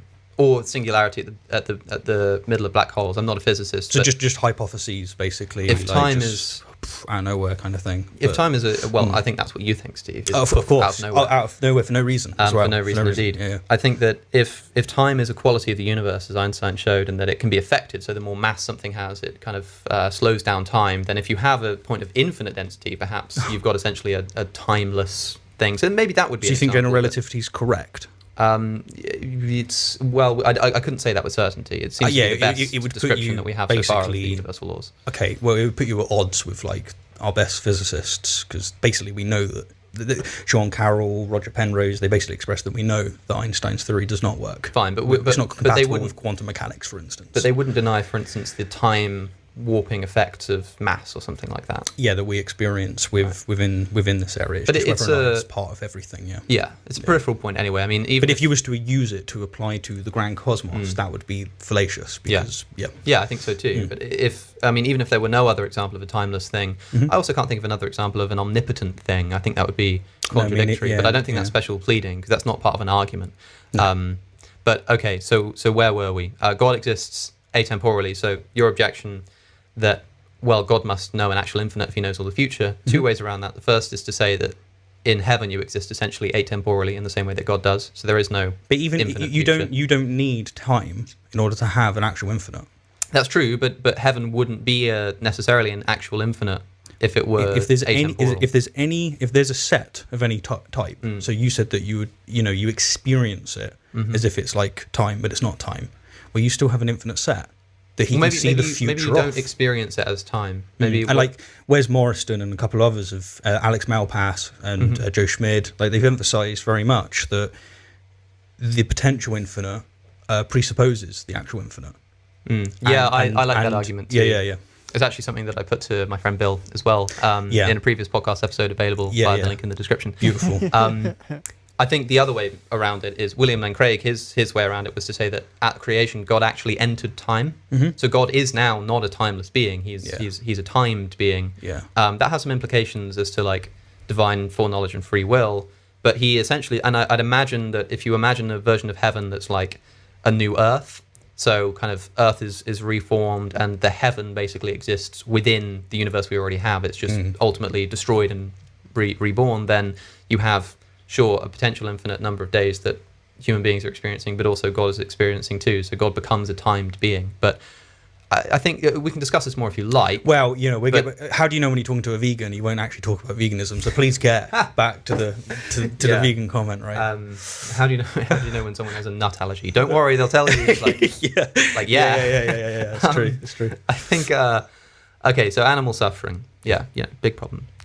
Big problem. Which, by the way, if you think it is such a big problem, then I only have to ask you, Steve, why it is that. I mean, if you're going to point the finger at God and say, how could he possibly be so evil as to force these animals to undergo the suffering that they do, billions of them, then, well, I mean, Mr. Vegetarian, I could point the finger at you and say, well, how can you call yourself a moral being still consuming we'll expand upon this in the video that's coming on my channel. That's right. Another video on Steve's own where channel. I've converted to paganism. So, yes. Interesting. To continue. Animal suffering. There are a few ways to get around it. I mean, one idea is the neo-Cartesian view, which is that like animals either don't suffer at all or suffer in a way that's much less morally significant. This is the line that someone, again, William Lane Craig takes this line. C.S. Lewis has flirted with this view. There are some more like other contemporary thinkers who do the same thing. I think the idea that animals don't feel pain at all, that they're just mechanistic, is vacuous. It's ridiculous. Okay. I think that they do, or at least we have no good reason to think that they don't, and we should give them the benefit of the doubt. So Richard Swinburne's response to this is not the path you're going to take. I don't think so. No. Okay. Cool. I think what I would rather do is enter the discussion with a discussion of the problem of evil more generally. So one way around all forms of the problem of evil is that of skeptical theism, which is the idea that let's just suppose that I could give you absolutely no explanation of why it is that God allowed all of these animals to suffer in the way that they did for billions of years to bring about human existence. We don't know. This is true in many human contexts. Sure, there are theodicies to explain human suffering, but it seems like this particular instance of suffering, it seems impossible to confidently explain why God would allow that to take place. But the question is this: if there were an explanation for all of this suffering, if there were a reason, I'd rather say, that all of this suffering somehow had to take place or was justified in being allowed to take place, it doesn't follow that we should expect to be able to understand what that reason is. Yes. Right? And so it's at least conceivably possible that God does have perfectly good justification for all of the suffering that he's invigilated. And that when we cry out to understand why it's been allowed to take place, God is simply in a position of not being able to explain it to us. Much like, the classic example of the dentist, the child being taken to the dentist. You can't explain to the child, because it's too young to understand, why they have to undergo the suffering, but you know that it's worth it. Maybe one day when the child gets older, you'll be able to explain to them and they'll understand why they needed to go to the dentist. And maybe one day when we inherit eternal glory, we'll finally understand. You, not me. But Sorry, yeah. We the Christians. Yeah, you the Christians, yeah. Will understand I just never understand it, yeah. Never. You'll have to take that to the grave with you, unfortunately. Well, yeah. I think that's one way around it. And I think there's some biblical support for this, specifically in the book of Job, when, Job is met with intangible amounts of suffering. His family, his workers, they're all dying. His livestock is destroyed. Like his whole life goes terribly wrong. And at one moment he does go to God and say, "Look, I mean, why, God? Why are you allowing this to happen?" And what does God say in response? Tough up. That's who I am. That's what I do. Who is are this you? Who are that you to darkeneth judge? counsel with words without knowledge? Who is this that wants to come and ask me this explanation, having absolutely no understanding of the way the universe works? Where were you when I laid the foundations of the earth? Who are you?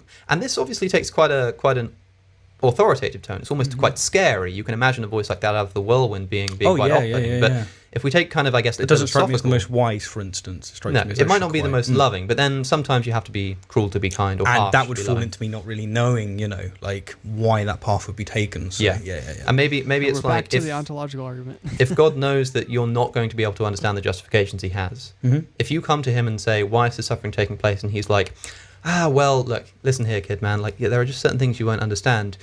Maybe that's not gonna. If he comes to you and says, you can't be asking this, and says it with a bit more authoritative tone, it kind of puts you off the question in such a way as to say, well, this is obviously very important. Okay, fair enough, God. Maybe this just isn't something that I should be engaged in.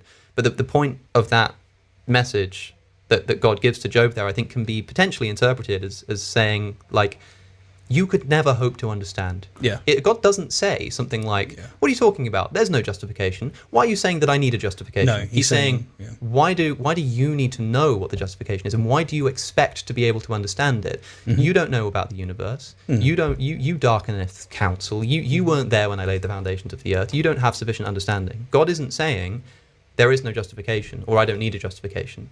I think that he's potentially implying, well, look, I haven't have an explanation, but how could you hope to understand it? And if that is the case, then maybe I have no answer for you, Steve. Maybe I don't know why all of these animals are allowed to suffer, but sounds a bit like faith. It is, yeah. But it doesn't have to be, because you could say, for instance, if you have separate arguments, like the ontological argument, the cosmological arguments, these kind of things, which establish necessarily the existence of a perfectly moral being, then you know, by definition, because a maximally powerful, benevolent being exists, that whatever he allows to happen must have sufficient moral warrant. Yes. Now, on its own, if I go to the problem of evil and I say, well, there is an explanation for the suffering, or rather a justification for this suffering, but we'll never know what it is, then that seems a little lukewarm. It seems like, okay, like, well, then how could you possibly, what you're just saying, well, I don't have an answer for your objection, but I'm just going to assume that there is an explanation. Well, I'm not assuming that there's an explanation for the suffering. Yeah, I mean, he's getting at the cumulative argument for God, and I think that's a fair point in general, which is the idea that your best argument for God's existence is, at least in the Christian worldview, there's a lot of other traditions that I think are a lot more solid on this, but in that kind of perspective, it's going to be a lot stronger as a cumulative case, like the argument for the resurrection, the contingency argument, the kalam argument, the ontological argument, like the cumulative case, putting these together and then coming up with a conclusion. You can even say like prophecies and things like that. But the thing is, if you were to go through each and every one of those and still find all of them either wanting or just improbable, then the cumulative case doesn't work. And so I think sometimes the cumulative case can be a bit of a cop-out. It's logically sound. I think it is fair. Like I agree with that. We should be thinking of a lot of the things and arguing in favor of the things that we believe with a cumulative case. I think that's going to be stronger most of the time. But sometimes it can be a bit of a cop-out when, like in this conversation, Stephen already basically rejected the ontological argument and gave very good reasons as to why it's not true. And now when he poses his own argument against Christianity, obviously Alex is playing the Christian here, but this is something that I see a lot of the time, which is Christians will then kind of be like, oh, but there's this other argument, there's this other thing, there's this other thing. And it can then sort of be this whole game of like, well, we can't talk about every possible argument in one conversation, so you have to conclude that it's potentially true. And that, it's kind of this game that gets played. And the fact that he brought up the ontological argument after they just talked about it, I think highlights that all the more. I'm deducing that from separate set of arguments that say that there exists a perfectly moral God, which means there must be an explanation for all evil. You have an external reason to have your justification in God, and then because of the God that you've justified, you have a reason to be able to say, listen, we shouldn't actually have an answer necessarily. What it means is that... I agree with that. I actually agree with that point. I think that's a fair point. It's like you don't have to necessarily have a solid explanation for all the suffering that exists, right? The fact that we can explain some suffering gives us an implication that there could be potential explanations that we'll never understand fully. It's a mystery. Like, I actually agree with that point. I think that's potentially possible, but it is a little bit ad hoc in nature. So while I say, yeah, that's potentially true, I'm not going to agree that it is true. I think it's less likely the fact that we have to point toward mystery. But the fact that we have to point toward mystery does not mean that it's false. So I agree. And you're going to have to supplement it with other information. So yeah, I think it's solid. The separate arguments that a moral God exists prove that where there is suffering and apparent evil, there is a justification for it. Yeah. That's a separate question as to whether we should know what that justification is. So I think that we can establish from separate arguments that whatever suffering exists has a justification. So when you say, why do all these animals suffer? There is a justification for that. I'm committed to that view as a Christian. But you seem to be asking kind of, well, why then? What is that justification? And what I'm saying is, I don't know, but I wouldn't expect to know. I wouldn't expect to understand such a complicated and mystery that expands across billions of years. Okay, let me throw you a few objections, right? So if you have an all-powerful God, then I think that God could convince me of like why there is such gross suffering. And if you had an all-loving God, then you already would have convinced me. Now, fair enough, there may be some logical impossibilities going on there, and so but going back to that conceivability. Yeah, there may be logical impossibilities, like the notion of like an all moral, all like good God. Would an all good God explain all of these things to humankind? Or maybe is it part of his morality being all perfectly good that he maybe he could explain it, but it would be the wrong thing to do, So that's one potential. I still don't think it's very convincing, but it's a fair point there. It seems perfectly conceivable to me that just as God can show me his existence through, say, the ontological argument or the kalam or whatever it is, he should be able to show me, at least give me a grip on why this grotesque suffering exists. Sure. And like, if you're thinking of a being that doesn't do that, this is where my intuition's telling me, then I don't think you're thinking of the greatest possible being, because I think the greatest possible being, and this relates back to what we were saying on the ontological argument between, can you actually conceive of the greatest possible being? Because this epistemic barrier really falls into the throw here. Yeah. So that's a really good point. I mean, he highlights pretty much every aspect of rebuttaling the ontological argument there. So, no, really good point. Skeptical theism, at least the way I presented it, would commit me to the view that there's something impossible or something that contradicts something that God needs in fully explaining to us why suffering exists. Because if God could explain the suffering to us in a way that didn't upset other important projects, didn't upset human free will, didn't involve logical contradictions, didn't involve explanations that no human being is capable of understanding by their metaphysical design, then he should provide that explanation. I agree with you. But because just to really cross those T's, it sounds like when you're talking about the ontological argument, you want to say we can conceive of God, and that's how we know he exists. And then when you want to talk about suffering, you want to basically say divine hiddenness. We can't actually conceive of God, and that's why we have this. And basically what I've seen from interacting with a lot of theists over time is that they give you an answer over here in order to deal with this. And they'll almost just forget that like you said about William Lane Craig committing himself ontologically to things. They kind of forget about that when they come and deal with this over here. And I'm just like, I'm not sure they're compatible in that sense. One potential, I mean, you could maybe run a version of the ontological argument that, again, if that's being run as like the first argument in the chain of thought, then you could maybe kind of reject the moral element here. You could say that like the maximally conceivable being isn't maximally moral or something like that. You'd use maybe a separate argument to say that God is maximally moral, or that God is perfectly moral. There might be something else that you can use to justify that, in which case the inconceivability of perfect moral justification would be solved that way. Another way might be to say that, like with the kind of, like we were discussing earlier about justice versus mercy, and saying that, well, we might not know what the distinction is there, but we know that there is a correct answer, and we just, when we conceive of a maximally great God, we're just saying that whatever the correct answer is, that God has it. We can say a similar thing here. Well, my point is that actually you know, because your idea of what would be the right level isn't the same as mine.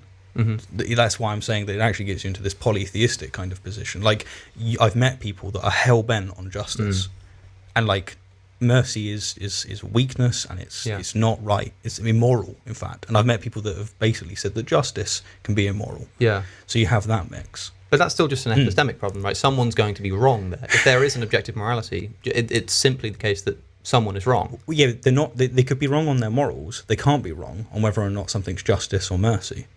No, but like the question at hand would be like, what is that balance? So if you want to say he's got maximum justice, which is a component of benevolence. Well, is it though? Like, is justice a component of benevolence, or can these be separated? There is an interesting question here. If we're going to maximize all properties, does that include maximizing like redness and blueness? Does that maximize? Does that mean maximizing is your God maximizing red? Mercy? Well, this is the I would say mine's turquoised, because I would say like there are certain properties that you can ascribe to kind of abstract. Wait, so God's a thing that doesn't have colour, whereas every other thing has colour? Is that? I guess everything that exists in reality that's kind of big enough to be seen has colour. So God's not big enough to be seen? No, everything that exists correct. When I say in reality there, I misspoke. I mean anything that exists kind of in the universe, within creation, is big enough to be seen. That's interesting, yeah. Everything we know that exists is material. Yeah, so God's material. No. Okay, cool. No, that's not what I'm saying at all. Because I don't think material being material is a great making property, as long as things can exist in reality without being material. It's a thing property. Yes, I suppose so. I mean, Jesus was material, so maybe God does have a material aspect. I don't know. Yeah. Right, we're getting slightly off base, and it's my fault. So let's take this response to its conclusion. I'm going to basically apply a reductio, see how you respond. We've got a situation here, okay? Someone walks in the office and they just start stealing your stuff. Why would you try and prevent that? How do you not know that that's actually what God wants? That is a wonderful question. Yeah, why be upset about what's happening in Ukraine? Like, surely maybe that's for the best, like as Voltaire said, all is for the best. Like, that earthquake hit in Lisbon, the centre of the church at that time, and causing untold devastation. I mean, Paul says God works all things together for the good of those who love him and are called according to his purposes. So, theoretically, anything that happens to a Christian is always the best possible thing for them, because God will always work it together for their betterment. So, theoretically, that's always the case. Interesting. They shouldn't have cleared up the debris, really, should they? In fact, clearing up the debris may have been an act of defiance, because this position commits you to say, no, like, that's totally fine. So why are you not paralysed in that sense. I think that's a wonderful objection. Potentially the best objection to skeptical theism that exists, right? If we're going to say, as Christians, that sure, evil can exist and there might be a justification for it, and you just aren't going to know that there's a justification. When someone comes in and steals, you might say, well, how do you know that that's wrong? How do you know that that isn't one of the kind of evils that is like somehow beneficial or necessary or whatever? And so by trying to interfere with it, you know, you're doing something against God. To say that that's wrong, to say that you have good reason to interfere, is to say that you understand that there is no justification for that. But the skeptical theist wants to say that you won't know if there's justification for a moral act or not. And sometimes you'll commit to the view that all evils do have justification. You just don't know what it is, so you should just let it be. There is an answer to this. I don't think you'll like it. No. And it's revelation. Which is because I'm not just a skeptical theist, Steve. I'm a Christian skeptical theist. So that's another ontological price you've paid. But yes. Fair enough, it gives you more explanatory. You're going to want a separate... So let's say, for instance, if I put the skeptical theism case against your objection to a loving God, and for now, we just had to say, well, yeah, I guess you would just have to let the person steal because you don't know. Right? There's a problem. How do we solve that? Well, then maybe we'll move on to another argument. We'll talk about which God exists and which scripture is true. And once we've done that and we put the whole thing together, we get a coherent worldview. Yeah. So if Christianity is true, we have divine revelation, which says that, for instance, thou shalt not steal. Okay. Now, and you're saying that's an act of stealing. So I think what's happening here is somebody, whereas God can't provide an explanation for why certain evils exist, he can provide you the knowledge that certain things are such that he's okay with them and certain things are such that he's not. So because God never kind of talked about the suffering of animals in the wild and didn't, think it was important to try and prevent it or something like that, maybe that's one of the kinds of evils that has an explanation that we just don't know about. Maybe thievery doesn't have a justification. Now, God still can't explain why that's justified or not justified. We're still not capable of understanding it, but because it is wrong, because it's been revealed. Even if God can't explain why it's wrong, he'll at least want to let us know that it's wrong. So he'll tell us, don't steal. And we might say, well, why? What's wrong with stealing? And he might say, well, you're not going to be able to understand that. In the same way you won't be able to understand why it's okay for evolution to kill billions of animals. Sure. But I'm telling you that the evolution thing is fine and the stealing thing is not. The explanation is a separate question. So if someone comes in here and tries to steal, I can interfere and say, you shouldn't do that because I know it's wrong. Not because I can justify why it's wrong from first principles, but because I can justify why God exists, why the Christian God is the right God, why the Bible reveals his message, and that commands people not to steal, and so he shouldn't be stealing. That's pretty interesting. I've never heard that line of thinking.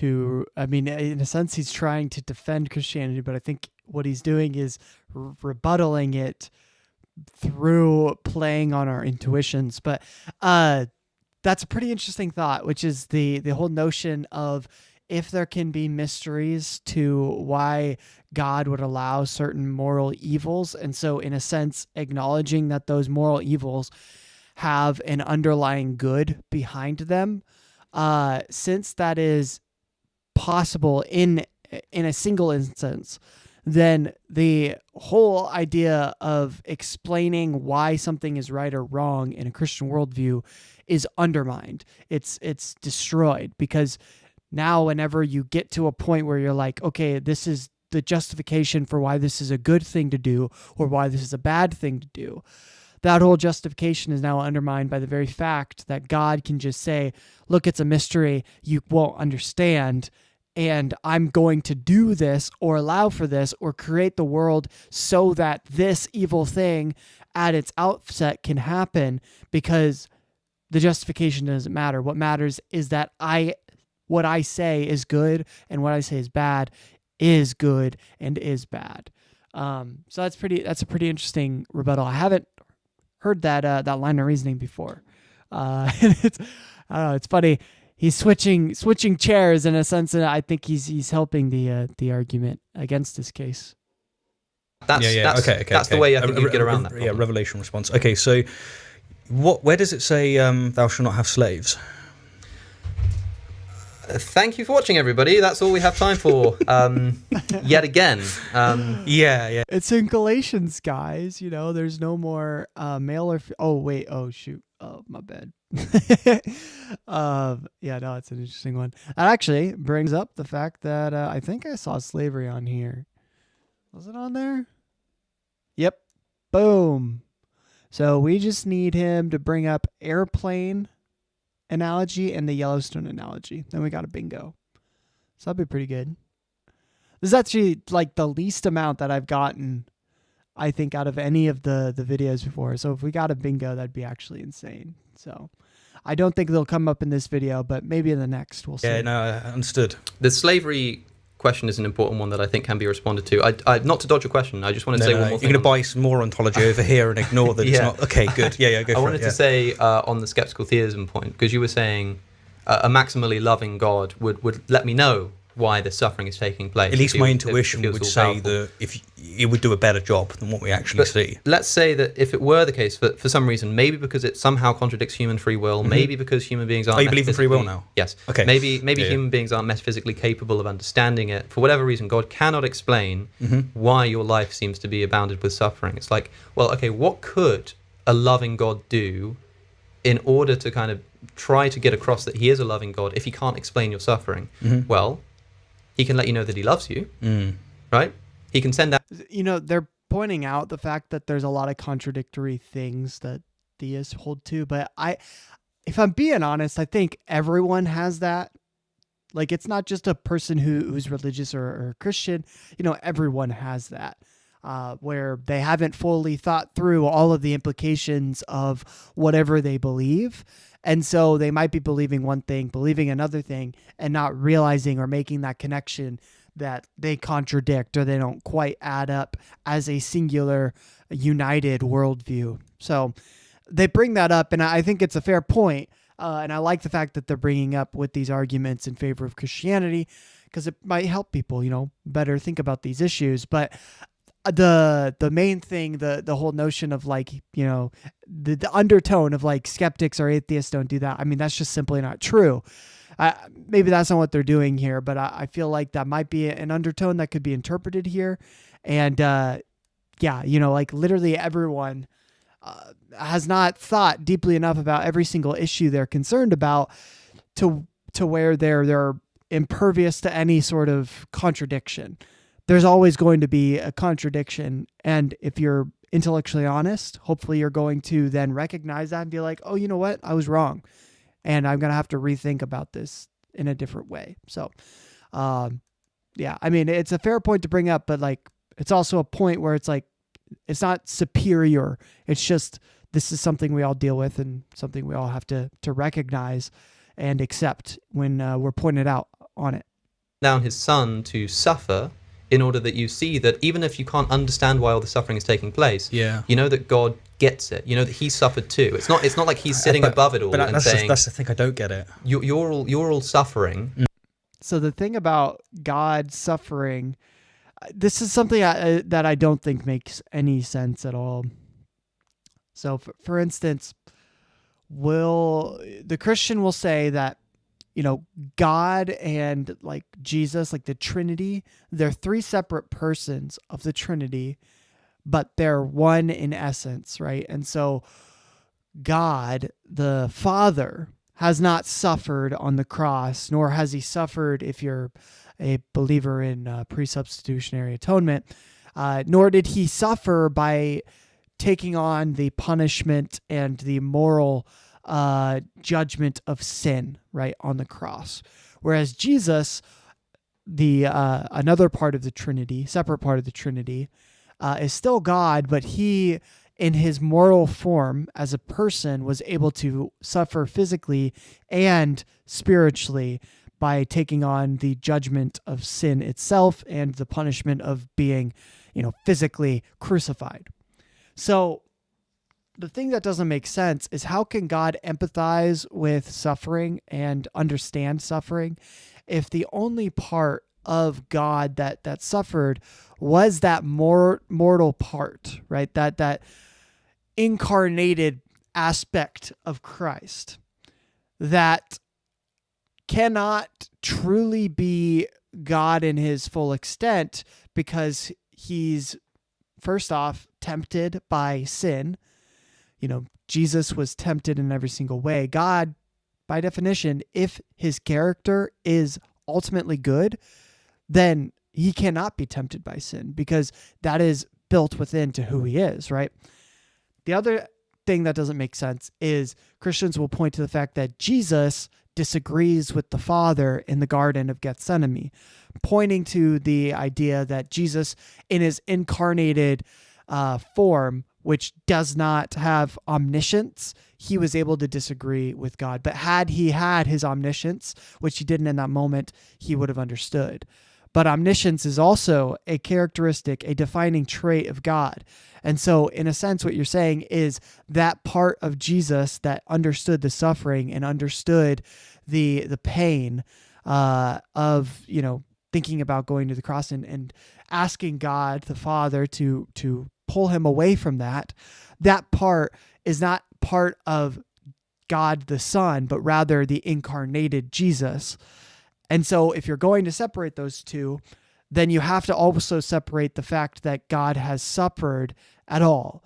The divine part of Jesus could not have suffered. Only the incarnated part of Jesus, which is something that existed temporally and no longer exists. And so in a sense, God does not have an empathization with anyone suffering in this perspective.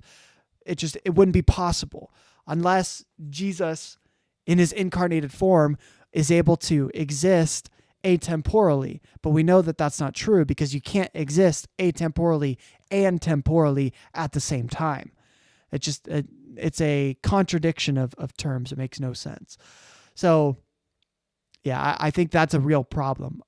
Christians obviously don't recognize that. They probably don't think about that in such a deep sense all the time, but I think this is something that it doesn't really make sense. And I haven't heard a very good argument against it, but if you guys have a good argument, I'm open to hearing it because this is something I've thought about. I'm like, this doesn't really make sense. How could God actually empathize with our suffering if the only part of God that suffered is the incarnated part that no longer exists and that disagreed with God, meaning it's not part of the divine nature of Christ, and the only part that's currently existing is the divine nature, and thus that empathizing with suffering was not the divine nature, but the incarnated nature, which no longer exists.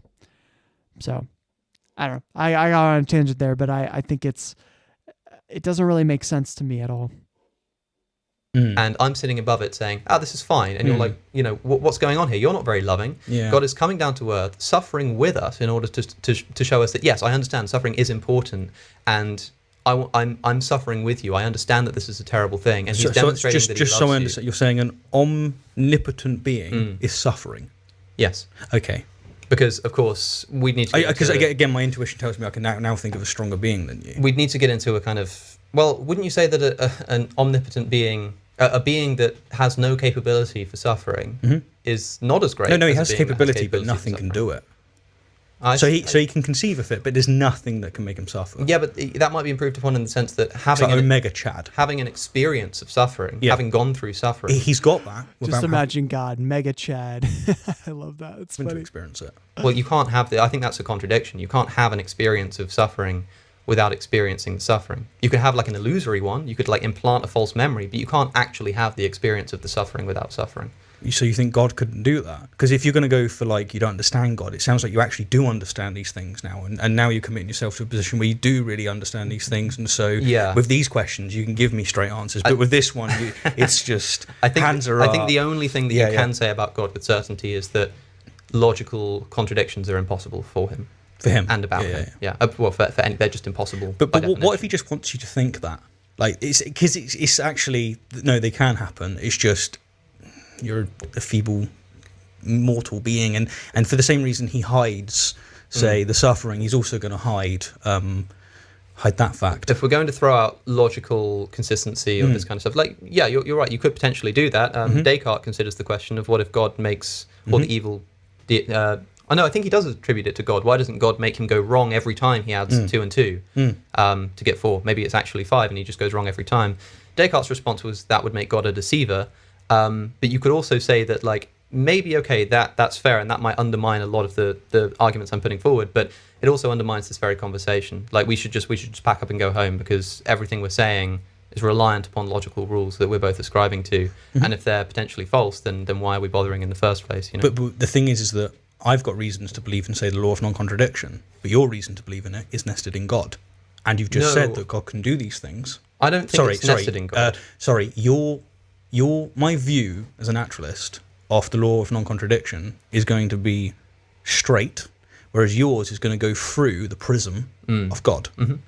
As it goes through the prism of God, you have all of these epistemic questions coming up about how he could rephrase this in certain ways to be able to come across. For you, it seems like it's a unique problem for you and not for me. It's possible that I actually, I think it's a problem for both. So in naturalism, the whole idea of there being, the laws of logic, right, as it's often put, I think it's actually very problematic to believe in laws of logic as a naturalist, which I'm a naturalist, but I think there's no way that we can fully ground it in a naturalistic worldview, because in naturalism, right, everything that we believe is really just the product of that which came before. And so any sort of inclination toward what seems to be logically true would ultimately just be a product of that which came before. Now, just because it's a product of that which came before does not mean that it's automatically a false logical claim. It doesn't mean that it's logically false, but it also means that we can't say that it is logically accurate or true. And so what it really leads us to is this notion that logic itself is now just up in the air. We can't prove whether it is true or not either way. Just like if it's grounded in God, how can you know whether or not God actually cares whether you truly understand true logic? You have to assume that. You have to prescribe that ahead of time and define God as a loving God that wants that to be the case. But potentially he wants you to think that as a deceiver. That's both are theoretically true, and the evidence doesn't really seem to be strong in either case. So this whole notion of whether or not logic can be trusted, I think, is a problem no matter which of these, when we're talking about these two worldviews, no matter which of these worldviews we're discussing. So it's kind of wild. And I think it's an interesting thing to point out, but it's not really worth getting into too much, because it is a problem that will just destroy any sort of conversation that you're going to have. It's going to take it over, and it's going to be like, well, I guess we're not going to have any conversation at all. There's a lot of confusing language going on here. It's possible that maybe God can't do that, and it's not a problem to say that there are things God can't do. Yeah, like God can't perform logical contradictions is usually a kind of a line that some theists take. Others will say that I'm indebted to my friend Maximally Great Philosophy, the YouTube channel, which I'll also link in the description. Well, I'll do it if he actually manages to make another video anytime soon, after me having so generously gifted him some viewers and subscribers, and then he repaid them by not making any more content. But having spoken to him, he's of the opinion that maybe that's for the best, by the way. Maybe that is for the best. Maybe that's what God wants. Maximally great. I love it. Just all the comebacks. It's like, hey, maybe that's what God wants, man. Like, who are you to judge? Who are you to say that this is right or wrong? I love Philosophy from him is just to keep quiet. It's just to keep quiet. It's just to keep quiet and smile, and that's what it is. Yeah. Yeah, well, this is what you get, Ryan. Yeah, you probably shouldn't make that judgment, mate, because you don't know what God hasn't. Yeah, that's right. Because there isn't don't have slaves, don't murder, maximally great philosophy, won't publish. I think that even if we can't understand it, there is very good justification as to why Ryan shouldn't make any more videos. Actually, I think I can understand why he wouldn't make any more videos. There's very good reason for that.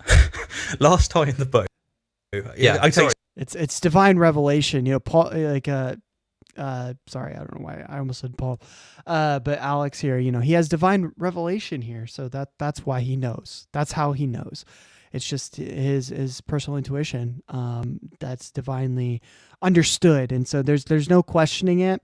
It's just absolutely absurd and wrong in this case. Yeah. Speaking as a friend, by the way, just last time in the boat for this, right? Mm-hmm. You were just saying that it could be possible for God to do X, right?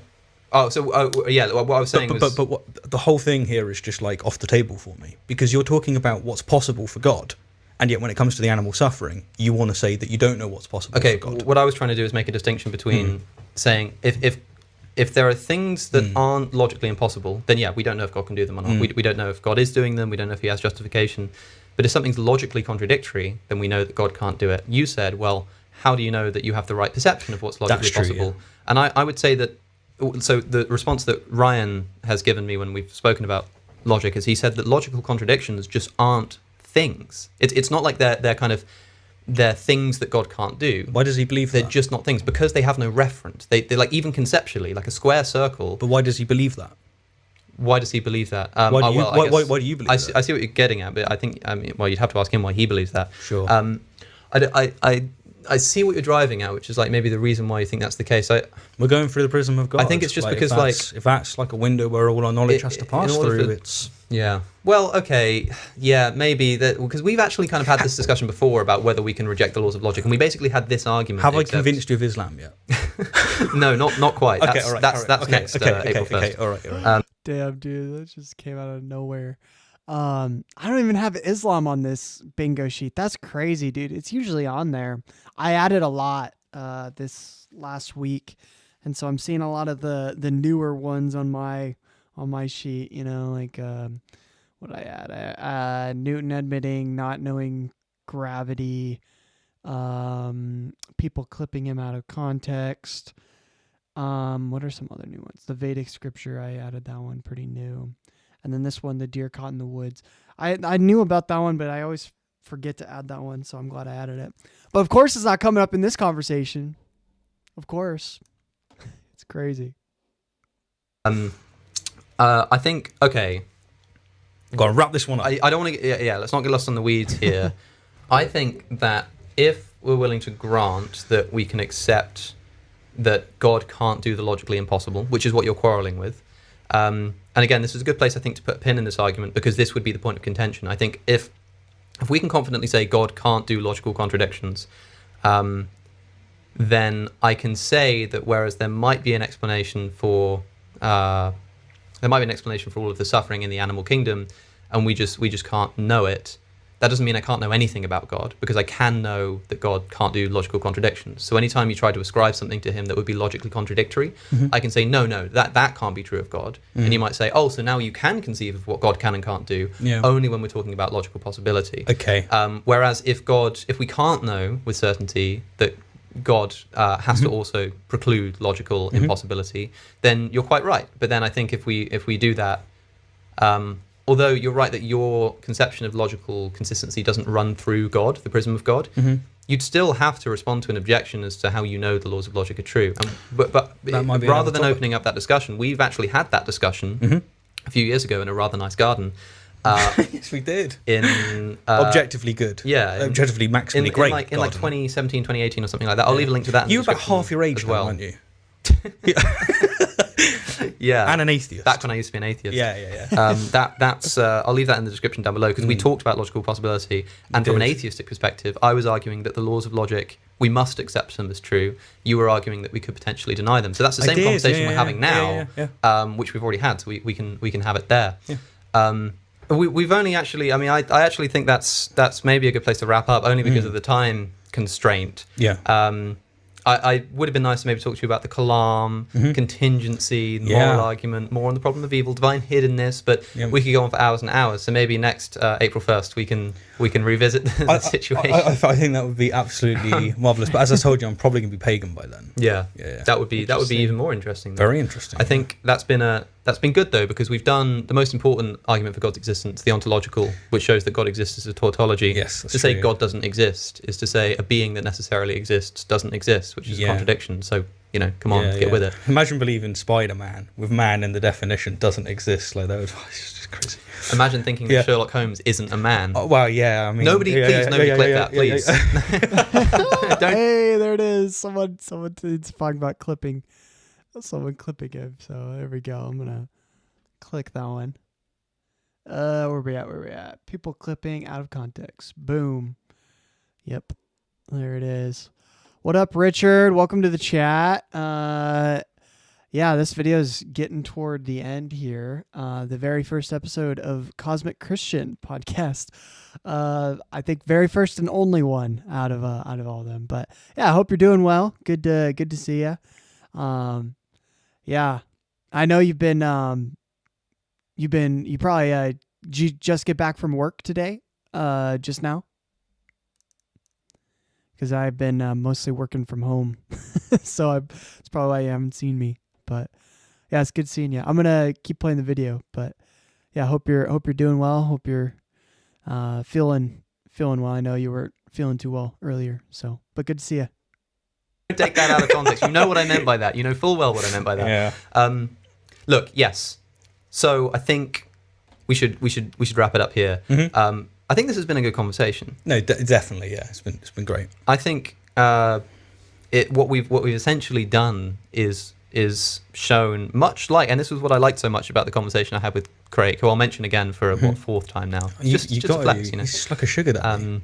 He basically, that conversation, what I liked so much is that I think his position is perfectly consistent, at least on the surface level. As deep as we went, everything he said was perfectly consistent. I also think everything I said was consistent. We talked about mereological nihilism and stuff, and Craig said to me, well, yeah, like, you can believe that if you want, but just be aware of what it commits you to. So yeah, you can reject the ontological argument in the way that you've done it, but it might commit you to the view that Sherlock Holmes isn't a man or that his front door isn't black. Yeah. I can, accept the skeptical theism as a way to get around the problem of evil, but maybe that commits me to views about not being able to ascribe certain moral properties to God, or at least... Well, I would actually say it commits you to epistemic collapse. I think that just when you get that, when you take that position, all of your arguments, because it's all relying on logic and reason and rationality, I think it completely rebuts that. Of course, is a more serious objection, but I guess it'll be up to the audience to decide whether they think that fits, and if they want to hear this conversation revisited, because if we get a lot of questions... See, I don't know if now that I've thought about it a little bit more, I don't think it fits, and here's why. Because for reference, let's talk a little bit about, contextualize that claim, because the claim comes about because in the problem of evil, the thing that the Christian has trouble responding with is whether or not God would allow such evil in the way that he does for animals, right? So the evolutionary process itself is a process that predicates and depends upon the suffering and death of animals, the unfit. And with that process has come the extinction of over 99% of all species that have ever existed. So this whole idea of God being fully good and also fully powerful is put into question because of this. And the theodicies that we do to explain it, like free will, and theodicies like, for instance, God wanting to develop character for humans, God, working it out for greater goods like courage. Those sort of theodicies work for humans, but for an animal where the suffering is instantaneous, or where they don't have the cognitive capability of coming to those conclusions, of changing and learning, right, from that process, that whole topic doesn't really apply to them. And so why would, an omnibenevolent and all-powerful God create a situation where the entire way that we got to where we are today is predicated on and dependent upon a process of immense suffering, pain, and death that does not benefit the animals in any conceivable way. The answer to that Christians give most of the time is mystery, right? Divine mystery. Like, look, we, just like a child doesn't have an answer to whether or not we bring them to the dentist and you feel the pain of going to the dentist, that whole notion doesn't really register to the child. But we as a parent or as an adult, we can understand the reason behind it. And even if we tried to explain it, the child might not be able to understand. And so that's the argument of mystery. It's like there could be, and there's probably an explanation for this for animals, but we just don't understand it. Now, Stephen wants to take that answer and say, look, if you're willing to say that there's a way in which things can work mysteriously, that God can kind of work mysteriously, and even though there isn't a logical explanation, there must be an explanation we don't know about. If you're willing to take that on, then the entire notion of being logical and trying to understand, even if logic works as a tool, he wants to say that all of that is undermined by the very fact that now you're working in the sort of the mysteries of God, which can't be quantified or understood. So that's his argument. I don't know if I agree with that. I think he might be, I'd have to think about this a little bit harder, but I think the thing he's mixing up is that when you say, I don't know the explanation, but I can trust that God probably has a rational explanation, versus I don't know the explanation and there's probably, but it's God. And so he grounds everything. So I have to just trust that it's good or whatever. I think that the first one is different than the second, because the first one says there is a rational explanation. We just don't understand it, like in the dentist analogy, right, with the parent and the child. Whereas the latter example says, look, it's just God, and whatever he does and says is okay, and so I'm going to trust in that. And so now in that latter situation, you've undermined every aspect of logic and reason and using that to come to conclusions of truth. Whereas in the first one, you're still saying that there are such things as things that are logical and reasonable, but there are also things that are logical and reasonable that we just don't fully understand or can't come to a full conclusion on. So I think that is possible. Like I think that could make sense. And I think that makes sense, like, not just because we are humans, like that's generally the argument, is like God is God and we are humans. So we're, faulty and not able to process and understand logic on the level that he does. I don't think that's necessarily just the fact that we're humans, but also it can be on a lower extent that, maybe you don't understand why you're feeling this suffering here in this case. And then over time, through experiences and learning and wisdom and growth, you come to a conclusion and understanding and ultimately an explanation for that later down the line. So it doesn't have to be like this divine revelation once we die type of thing. Of course, I think that is probably the case for what a lot of Christians are bringing up, but I don't think it has to be that. So anyway, suffice to say, I don't agree with Stephen's argument here. I don't think it's a great way of rebuttaling it. It's an interesting point to bring up, but I don't know. I don't know what you guys' thoughts are on that, but I think I don't think it fully stands. But if you guys disagree, let me know. I'd love to hear what you guys have to say. And stuff for people really wanting us to continue it. Maybe we can just revisit it in future. Absolutely. But I guess apart from that, I don't know if there's anything else you want to say or add in wrapping up.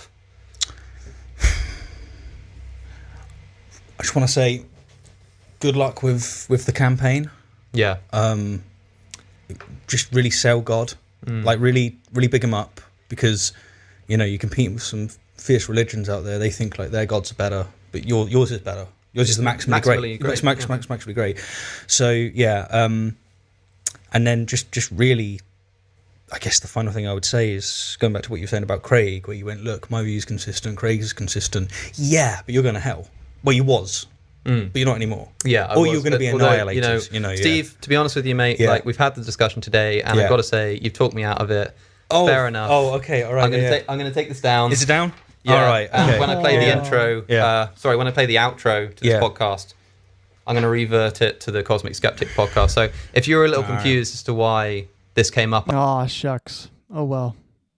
Hey, maybe he's so close, guys. He's so close. I got to take it down too, guys. Hey, maybe next April. Maybe next April 1st. We'll see.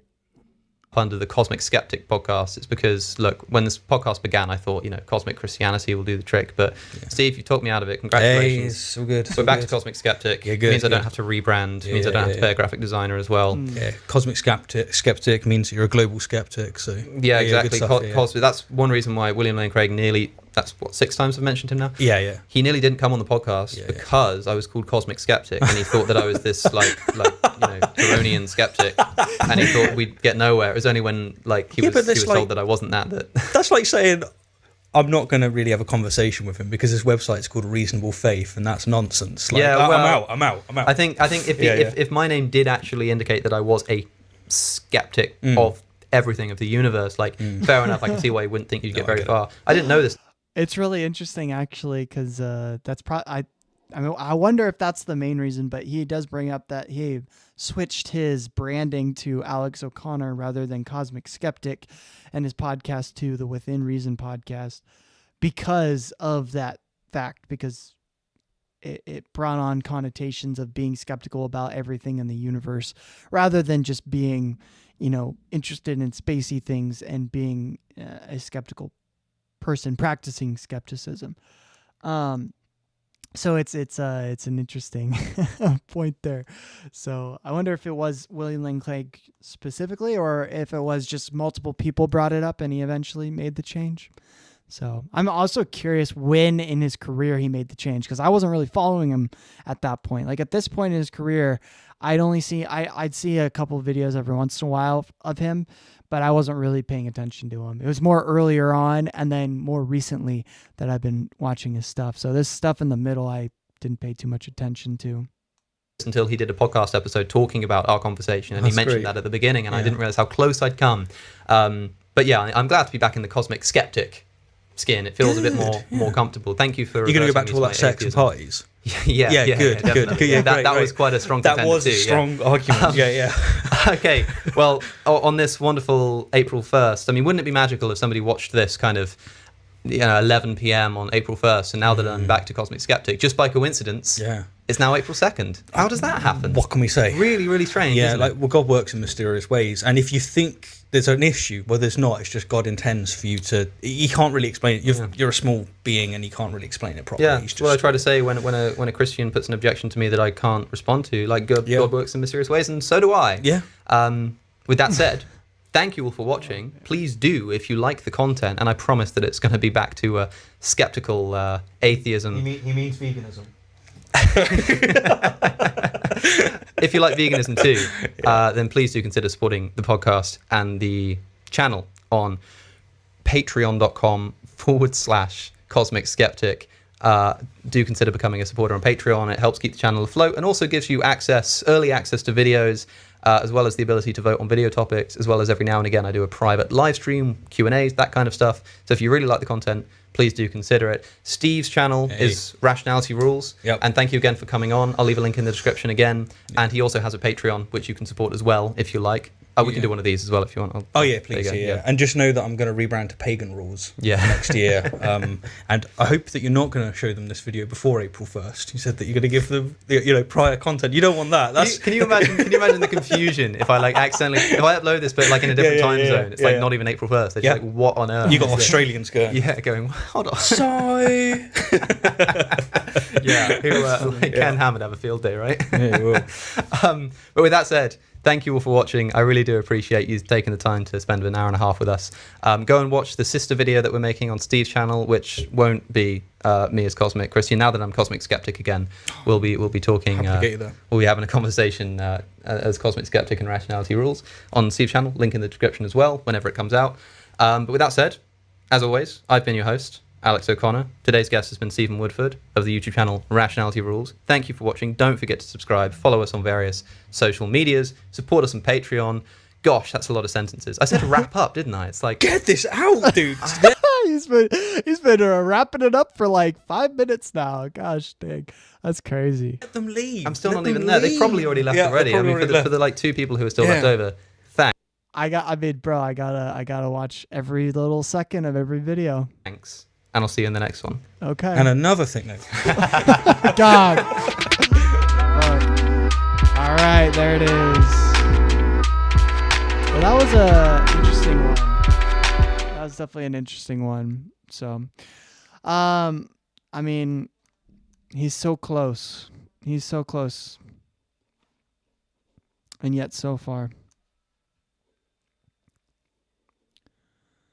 Let's see. Oh, I got the autoplay thing. There we go. All right. Time to leave a comment. So what stuck out to you guys? Let me know in the comments below, and I will add it to the comment itself. The thing that I found interesting about this one is just, how, I mean, the sarcasm was deep in that one, but I liked how honestly Alex defended Christianity. There were certain points where Stephen brought something up and they were like, just moving on to the next topic just naturally. And Alex decided, no, I'm actually going to defend the Christian perspective based on what you said. He like didn't just like let the conversation flow from one thing to the next thing. He actually defended it like a Christian actually would, and he brought up good points. So I did enjoy that part. That's one of the things I enjoy about Alex is he's able to take on that sort of devil's advocate role a lot of the time. So, but yeah, it was overall it was a fun one. I enjoyed that. I gotta hit him with he's so close.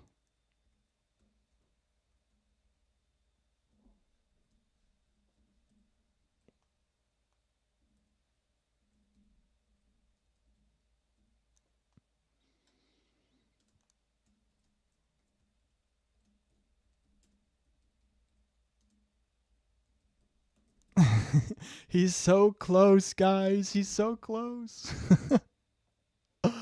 Oh.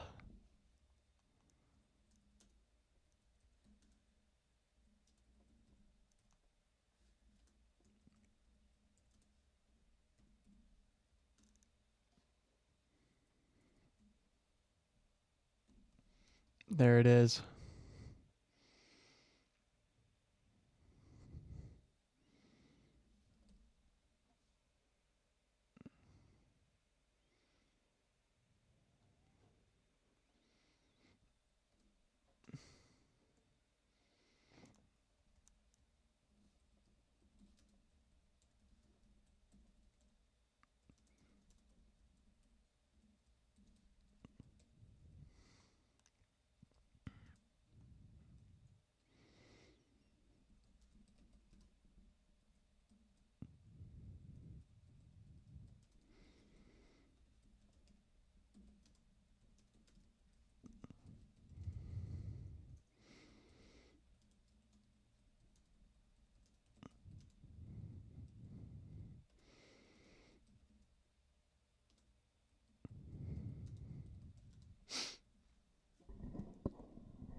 All right, there it is.